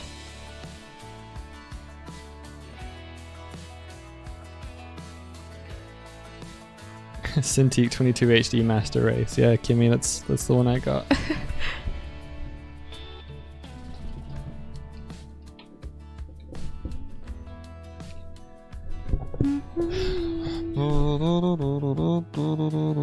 Sorry for missing some Chromels today. We got into this artistic discussion and now we got stuck in it for a little bit.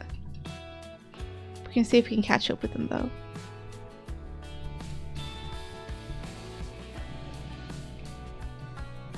Like the motion of the ship, is that okay? The motion of the ship? Yeah, it is. I can't see it. Wow.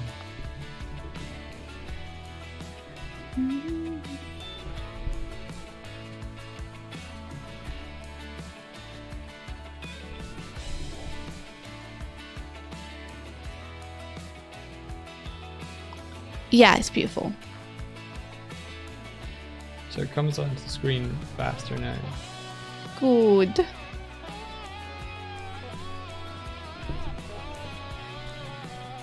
Da da dum da da dum.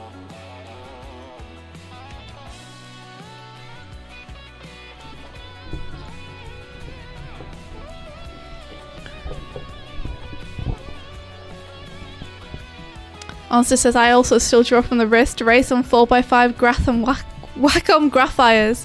Yeah, me too.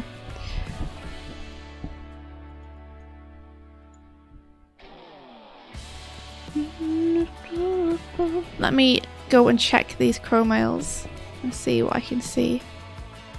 Ba-da-doo-da-doo.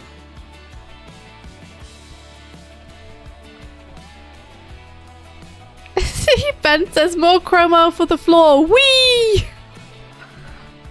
And Radney says, it's been a while since I've come to the Breakfast Club. I've missed you guys. Glad to see how well you're doing on Twitter in the meantime. Love the new setup. Last time I was around, Doig was playing Bloodborne with his dad. Hope you've both been swell. We have, thank you. Hello.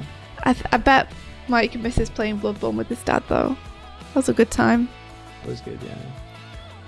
And Ben says, India woke up. She got out of bed and walked to the bedroom drawer. She pulled out a revolver. Oh no! She walked up to Doig in bed and pointed the gun at his head. What? Bah! India woke up covered in sweat. She looked at Doig to see it had a gun pointed at her head. India woke up for the third time. These fever dreams are too much. Kira and Sparrow jumped onto the bed. They pulled out little Kim revolvers. India did not wake up this time. No! Cooper, Sparrow, have mercy. Have mercy. There we go. I think we're all caught up.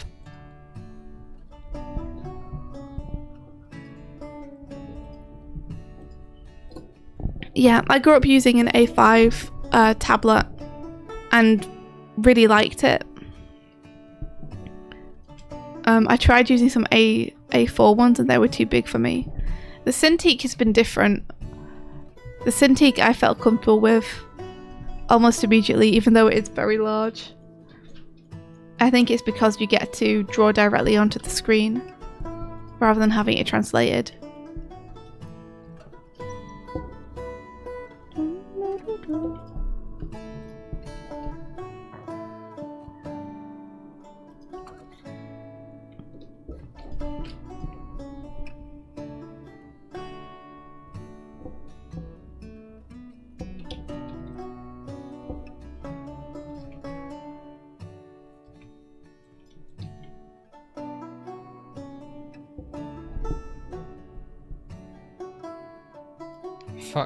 Fuck this. Fuck it. What is it? I could probably spend years trying to do what you want, and you just want a 2D pan.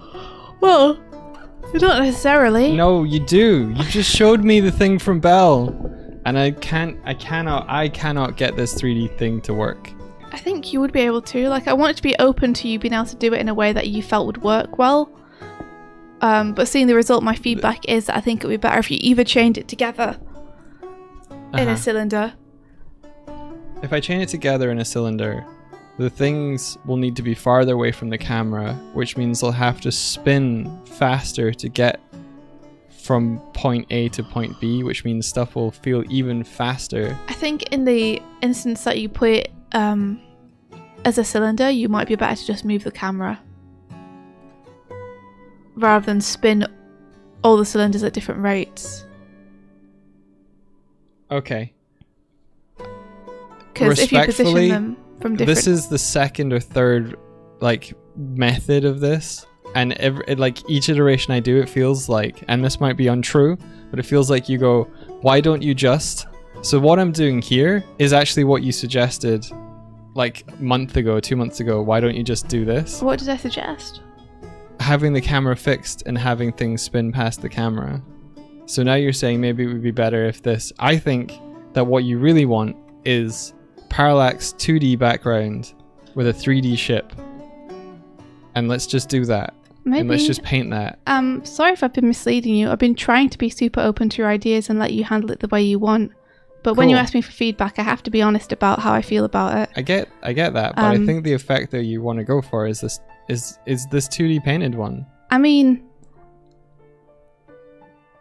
You tried to find me example, and you gave me a Disney 2D panning one example. that's because I typed in Disney panning 2D GIF because they're the only ones I could remember off the top of my head yeah. that I knew. So that's what you want. No, So it's not. I could find you other ones, Doig. I just can't think of where they would be off the top of my head. I wanted to show you an example quickly. I don't feel like it's a coincidence that you typed and searched Disney 2D panning. I'm not saying it's a spinning background. coincidence, but I am saying that people have done it in 3D and it works and looks good.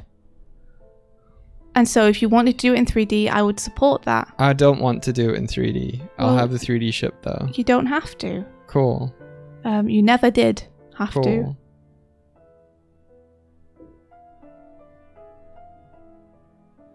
But yeah, I'm sorry if like you using a fixed camera is my fault. I feel like I was trying to problem solve for problems you were having with it.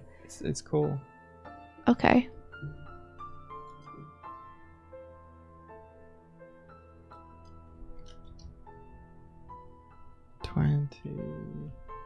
We're using 1920 by 1080, right? For the aspect ratio. Yes. Cool. Bamboo Gang. Yeah. Bamboo is the first one I had too. I think the best one I ever had was the Bamboo Fun and Touch, I think it was called. I've got to admit though, I barely ever use the touch functions on it. And in fact, one of the regrets I have is that this current Cintiq I'm using, which is quite big, I think it's like 27 inches or something.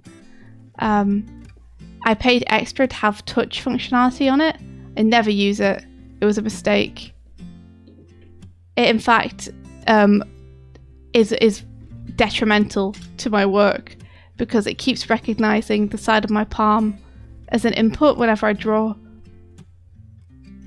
So I would not recommend that.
Just thinking about the weekend now. What about the weekend? What I want to do. Can't believe it's the weekend I again. know. It happened so fast. What are you guys up for the weekend? What are you guys up for the weekend? You know what I mean. Anything interesting happening? Anything going down? I'm gonna head to the gym tomorrow and do some Do some dance exercise. Should be cool.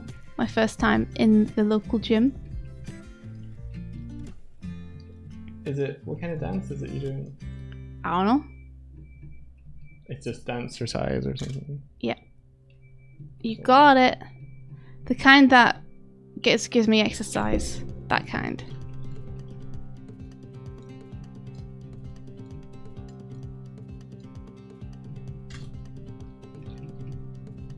This hair pose is strange that I've chosen.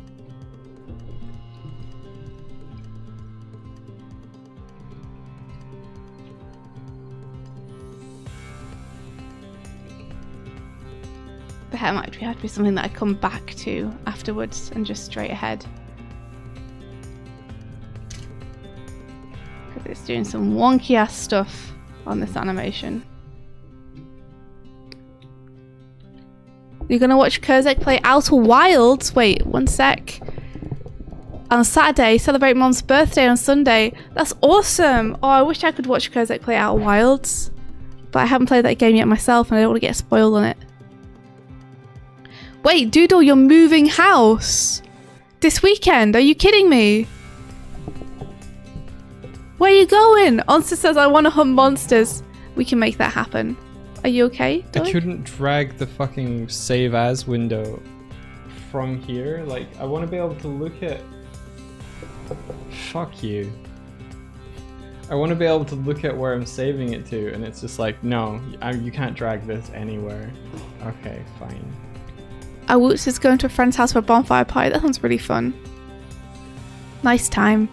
The Dragon Lady says, working on my Anna Morning challenge, I guess. Heck yeah! Woohoo! Pilky says D&D and getting back into miniature painting. Oh, that sounds so fun! Is Doig going to be on the row machine? I don't know. That'd be cool. I don't know if he is. I wonder if it's done, but it could be. It's labelled as dancer size on the gym timetable. And I'm like, I don't know what this is. I hope it's something I'm okay at and don't make an idiot of myself.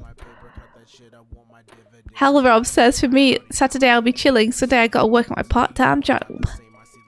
And Radney says, I'm actually going to a VR chat Homestuck con this weekend. Show for webcomic I help with. What? Everyone's doing such wild stuff this weekend. You guys, you're all at like 100. My gosh, Enkun said, today's my last day at work and my onboarding for the new place. Can I have some luck, please? Super nervous and excited. Yes, you can. Good luck, Enkun. That's incredible. You'll be great. Don't even worry. You'll be awesome. Scribblin's gonna visit their girlfriend. Maybe go swing with her at the rec center. Oh, that's so fun. Man, I wish we had a swimming pool here. I'd be swimming all the time. Doodle says to another house 2 minutes walk away. Okay, well that's good. You're in the same area. Is it nice? Vert says, I'm going to go on a cable car tomorrow and I'm scared of heights. Why are you going to go on a cable car, Vert? Where are you going? Where are you ascending to?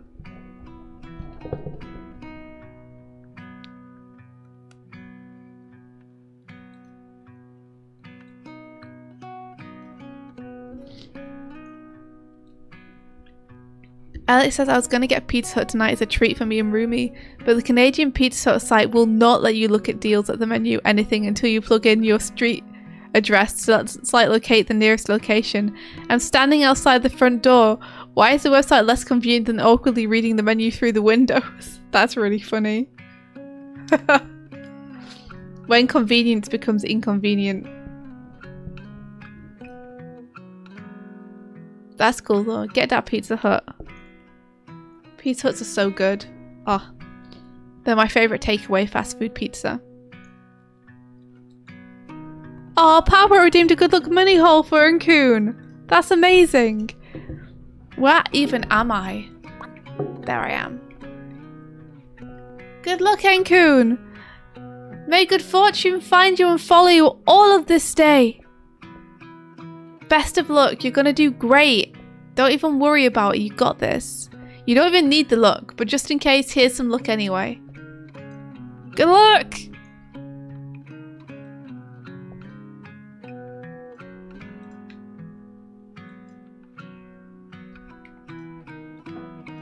Radney says we got accepted for being part of a showcase of projects. So we submitted a whip of an animated section we planned out. Whoa! An animated section? That's so cool. See you, Pilkey. Oh, my screen's not on. How are you doing on time, Doig? It's fine. Yeah? Go just a little bit longer. I just want to try this out. Are you doing okay? Mm-hmm. You seem in a bad mood. I'm not in a bad mood. You seem annoyed at your computer.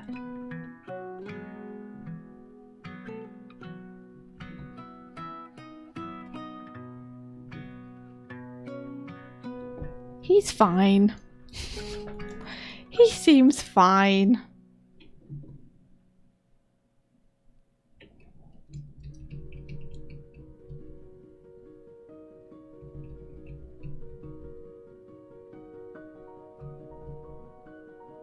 Okay. So now I've parented the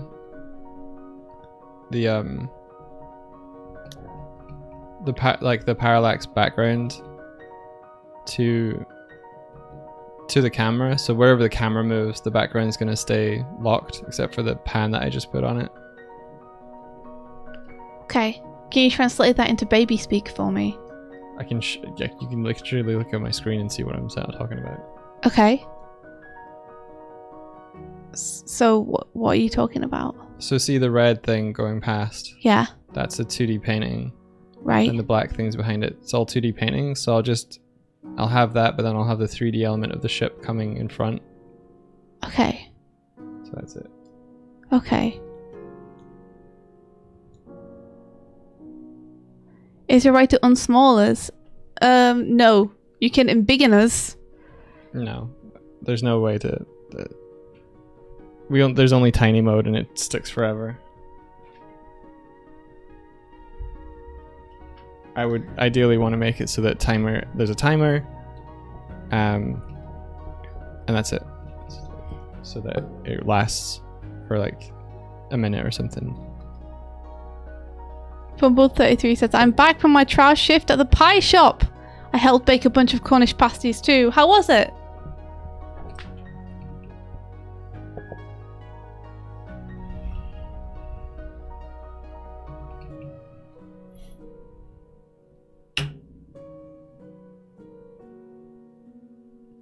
Oh, we're going to Noirpunk. Amazing. Cozy stream time.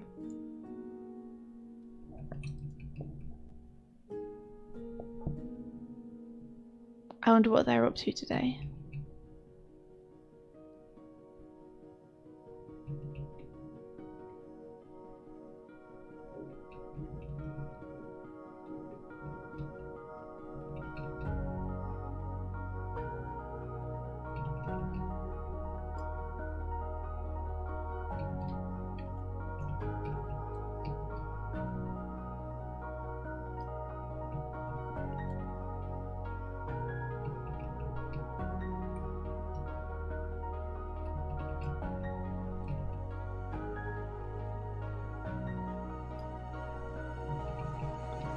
I would like to say that we would play some Sonic Mania or two others. Or, sorry, It Takes Two this weekend. But I don't know what Mike's got on. So I have to coordinate that with him and ask him.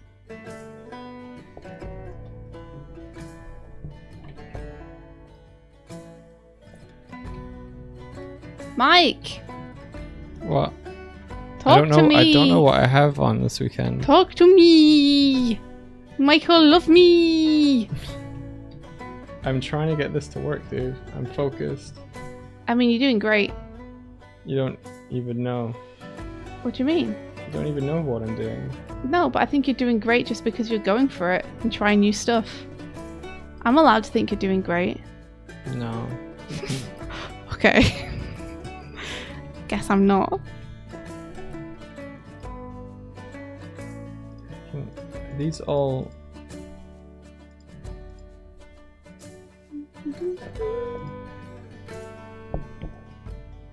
Yeah.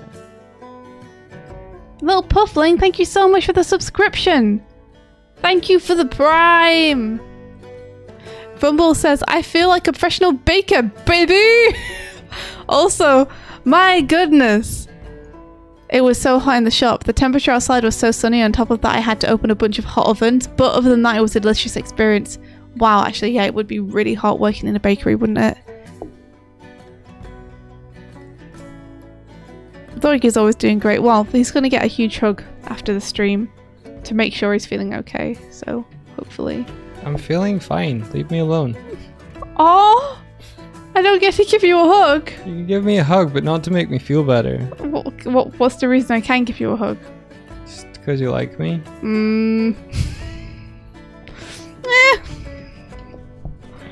Okay. Give you a hug for that reason.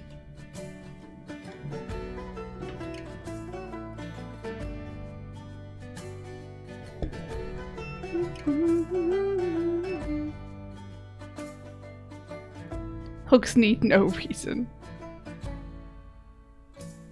You cannot put reason onto hugs. How about I give you a hug because I want a hug? Look, Is it not working the way you want it to? No, it is, but like in this frame on your storyboard, here's the is this the ship? Is this the library? What the fuck is this? It's the library. It's the library, so it is like right next to this. Yeah. Fuck, you've... Is that not okay? You were complaining that they were bunched up, but like... No, I was saying that maybe rather than bunching them up at the end, you could line them up, because you're moving them all individually than having them bunch up at the end. Okay. Like, I don't have a problem with them being next to one another.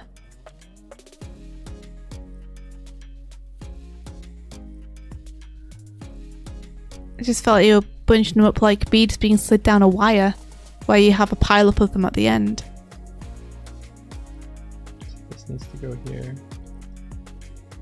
I did my best with the board, dude, on like the time I had. Your board is excellent. I'm trying to follow your board. It's your advice afterwards that is conflicting and confusing me. I'm sorry. It's not that you're giving confusing, conflicting advice. I'm just being confused and conflicted. Don't worry about it. I'm sorry that I'm confusing you. I'm just not the best at explaining things sometimes. But I'm trying, and I'm willing to talk through stuff with you if there's something that's confusing that I'm saying. Like... I'm just feeling the time pressure, dude. Well, don't. Do find like... Don't. Like, it'll be done when it's done. TV editing. Like, yeah, we'll do it as fast as we can, but like, as fast as we can is as fast as we can. Don't... There's no external time pressure. Did this not get updated?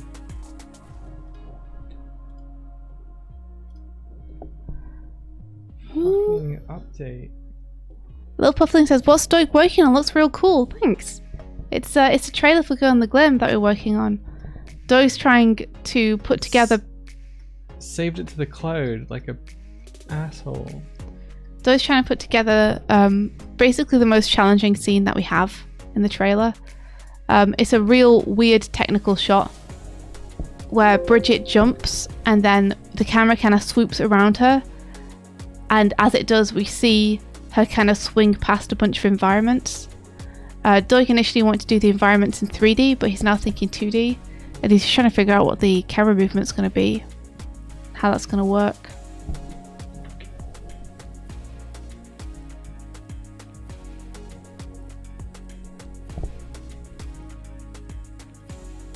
Yeah, there is like a slight deadline, but not really. Like, this trailer is something that we decided to do for ourselves to promote the book.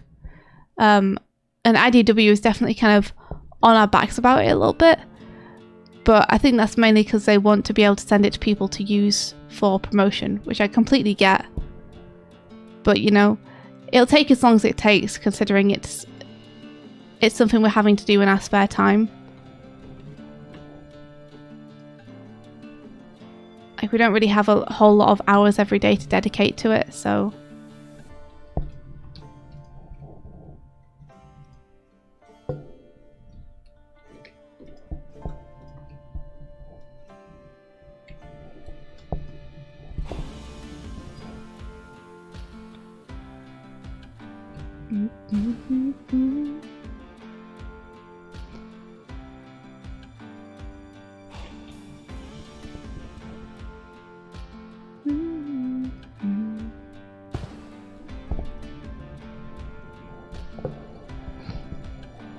But I hope so. I hope so.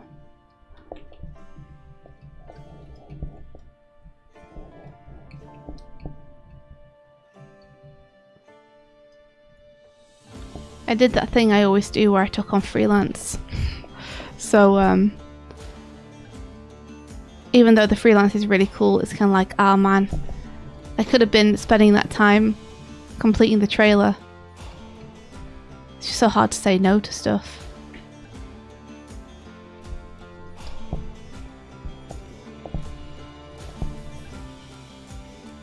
Aw, thanks, Bert. The spline for this is like a water slide.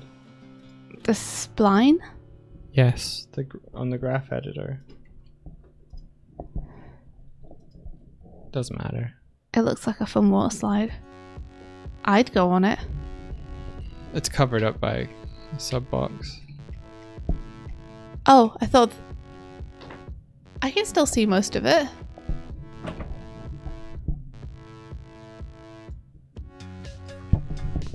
Do you want to keep streaming, Doig? Because you seem like you're maybe not in the mood anymore. I'm fine. You keep saying that. I'm fine.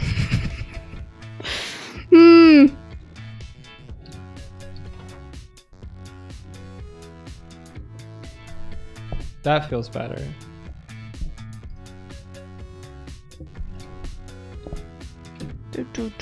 So like, you get a sense that you see a thing, then it moves to the next thing, then it moves to the next thing. Yeah. This is what you want.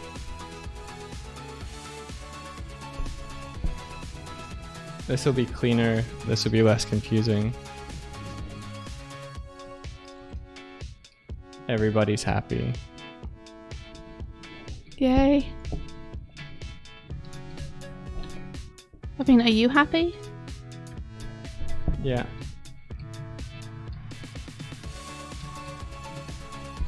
Okay, well that's the main thing. Nope. Are you happy? That's the main thing. It's your film. You What is it? happy? You happy? Did you see it? Have you watched it? don't know. Is it there? I haven't seen it. I Look haven't at watched then. it. Look at watch. Is this... Are you showing me this as something that I should be giving you feedback on, or is you showing Yes. this to me as progress? It's progress. And feedback if you want. But like here.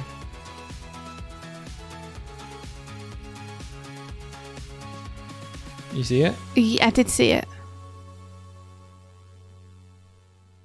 I still have some notes, but you know. What's your notes? Um, Not the ship, just the thing in the background. not the ship. Not the ship. So what are the big long pillars in the background here? Here? Yeah. That's going to be the bookcases. Right, okay. Are they meant to be in any kind of perspective that I'm judging? Or No, are it's these just the rate at which they go by. the rate at which they go by? Yeah. They probably start a bit too soon. Yep. That's fine. My main piece of feedback is just that I think the pause, I'm not sure on the pause. We need to pause. The pause is the point. You did it in your own board when you were showing me, and I feel like this is how we get to see each location. I just think it's a bit extreme. Well, we can soften it. Yeah. That's it.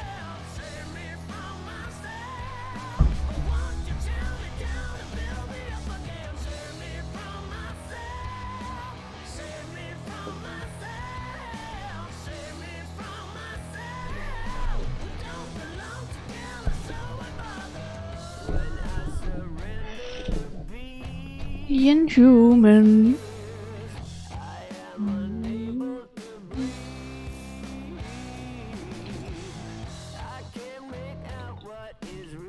See, I kind of like the pauses as they were. Like, it feels like there's a weight to them. You have time to see what you're meant to be looking at. I would want to sit with you and do the timing, I think. Okay. And to get it the way that I'm happy with. I think it's the kind of thing where me just sitting and going, oh, a little bit more, a little bit more, a little bit more, nudge it more, it's just going to be irritating. it's best for me just to sit with you and we'll do it together.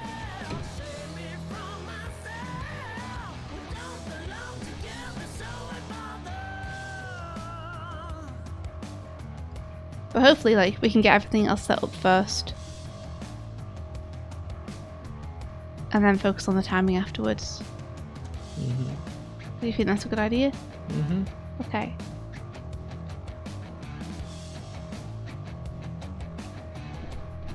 See this thing.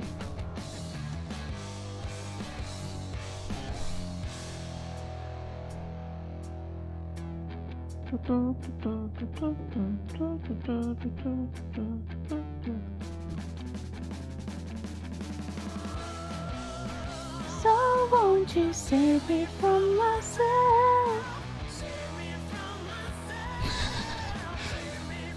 Bill Puffling says maybe it's that thing where I get where I'm mildly irritated by something, but every time someone asks if I'm okay, it's like a reset.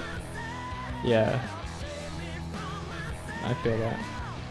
A reset back to being okay, or No.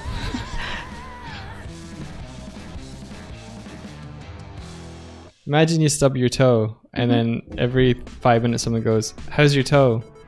How's your toe?" And you're like, "I don't want to think about my toe anymore. It hurt." okay. Pablo says, "I wish I had someone with enough trust that asked me if I was okay and insisted until I opened up." Yeah, I'm a bit like a clam. Yeah, I mean, there's a difference between stop asking me about my toe and what toe. I never stubbed anything. I don't know what you're talking about.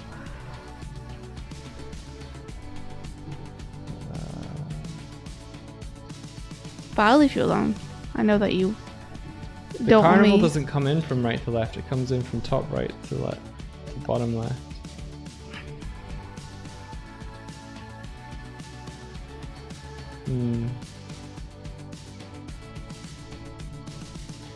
Maybe this needs to be like, rather than a left to right pan, like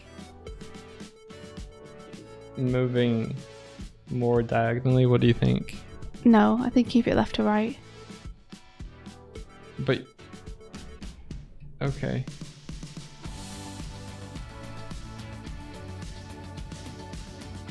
Okay.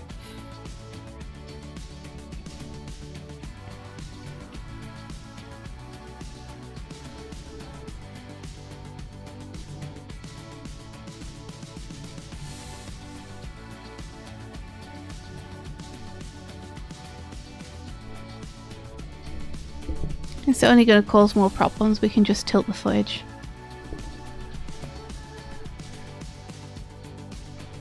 Okay.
Hey there, little one. I tried to scratch his butt, but he was like, no.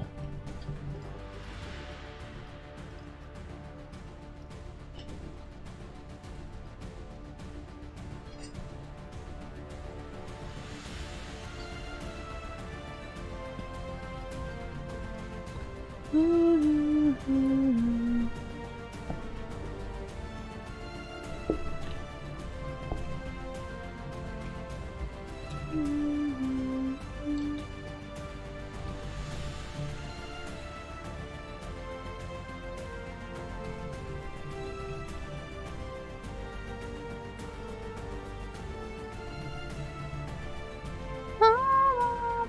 music always makes me feel like I'm climbing a huge mountain or something. I love listening to music that makes me feel like super epic when I'm doing art. It's like, yes! I am the shonen protagonist trying to draw a scene!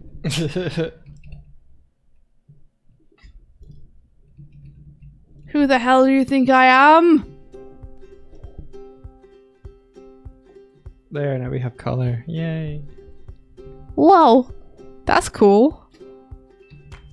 Yo, that's rad. Yo, that's rad. I love that. What, the color gradation? Yeah. To make you happy? Yeah. Good. Whoa. But my brain's like, pah!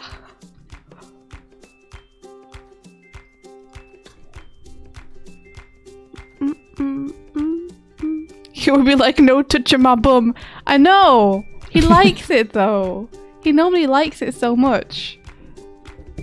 It's because he's playing. Let me scrumple your ass. What? I scrumpled him. Oh, I got him. Aww. Jealous. Kuma, come to me. Sanctuary. Oh, he's gone. Oh, he's gone. He's gone, long gone. He's right here. Into the night. Disappeared. I'll never see him again. Hey, buddy, you stuck. Did he get stuck? What an idiot. Stuck. What an idiot. What? I know you remember doing this. You're much bigger. So, you guys might have heard that on... that we call Kuma like a bunch of different stuff. One of which is like Little Man. Because we think it's cute. Well, there's... I've realised that there are certain names I can call Kuma that really upset Mike. Like, he hates it when I call him a nasty little man. No, he's not. A nasty, stinky little foot man. No. No, he's a little guy. He's a little nasty rat man. Oh, you can call him Rat Man. That was really funny when he fell in the bath. He did look like a rat. Smelly rat man. He's got such a belly on him now. Yeah, he does.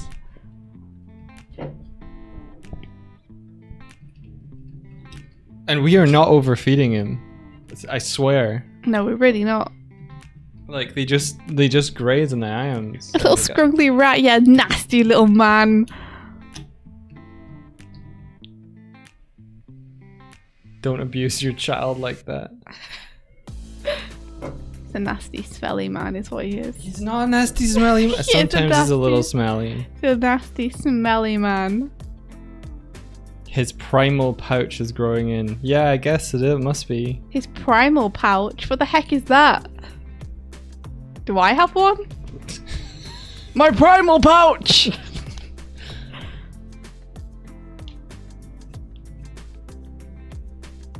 Don't call him a Kuma the boy. Don't call him nasty. Oh, nasty, smelly man. No. You're a nasty, smelly man. Yes, I am. Don't you forget it.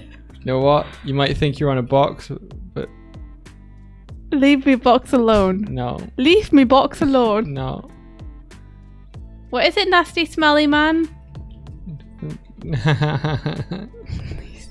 The illusion is broken. No! Look, I'm just standing on my timeline now. Throw it at you. Standing on my timeline. Having such a good time.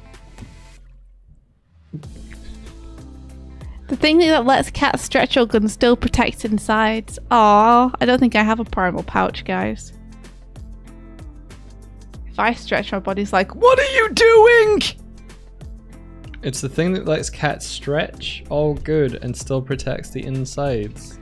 Stretch in what way? And a stretchy Do they not way. have that when they're a kitten?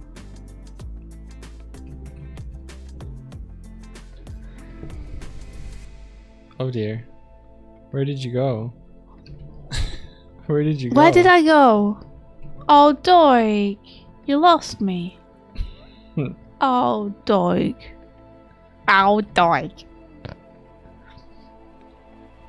I also have a belly pouch, but I don't know if it's a primal pouch, but it's a belly pouch and it protects my... I'm sure it does something.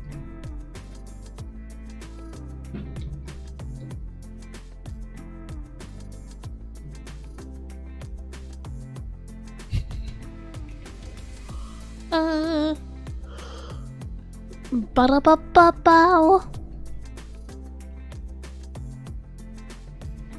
There we go.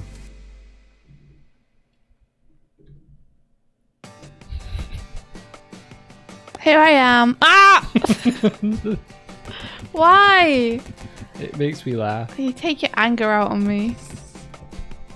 It makes me laugh so much. Stop! Stop! Where did I go? I must return to my home planet. Where did you go? Where's my chair, Doig? I don't know. Where is your chair? Where's my chair? Oh, it's in the corner. It's in the corner. Here I am. I'm fine. I'm fine.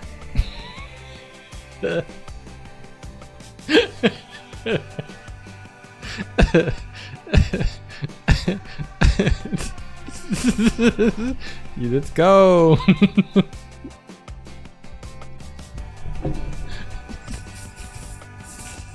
You're so flibbly. So annoyed.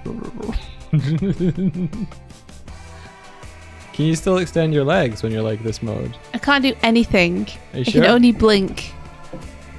Extend your legs. Nope. Did it not work? Can't do anything. Nope. Aw. All I can do is blink. Okay.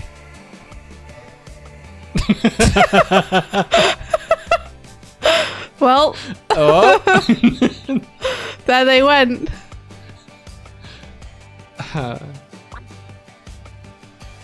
Here I am. Okay, I have to go to work now.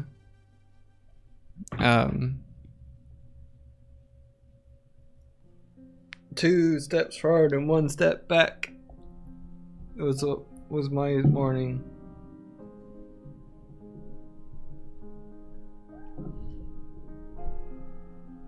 My mouth is just going, I think because of the cat vibrations on my desk. They fighting. Oh Mhm. no, they real fight now. Your unit. I think we need to blue tack it down or something because It's gonna go. they're heavier than the unit now. Have a good time zone. Yeah, everybody have a good time zone.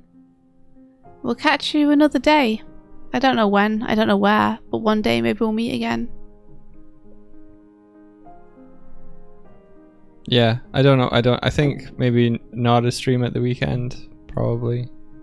What you were asking me before? Weren't Yeah, you? don't worry, we can talk about it off stream. Yeah, we'll announce it on Twitter if we decide anything. But it might just be a head down focus weekend. Alright, catch you guys later. Ba-da-ba-ba-da-ba-ba. Until next time, have a great time at Noir Punk's place. May the rest. The impulse to just hit stop streaming was... You can do it in a high. sec. Yeah. No, I meant abruptly. Anyway, may the rest Of your day. be filled With adventure. Take care, everyone, and goodbye. Goodbye. My camera's fucking awful. Stop it.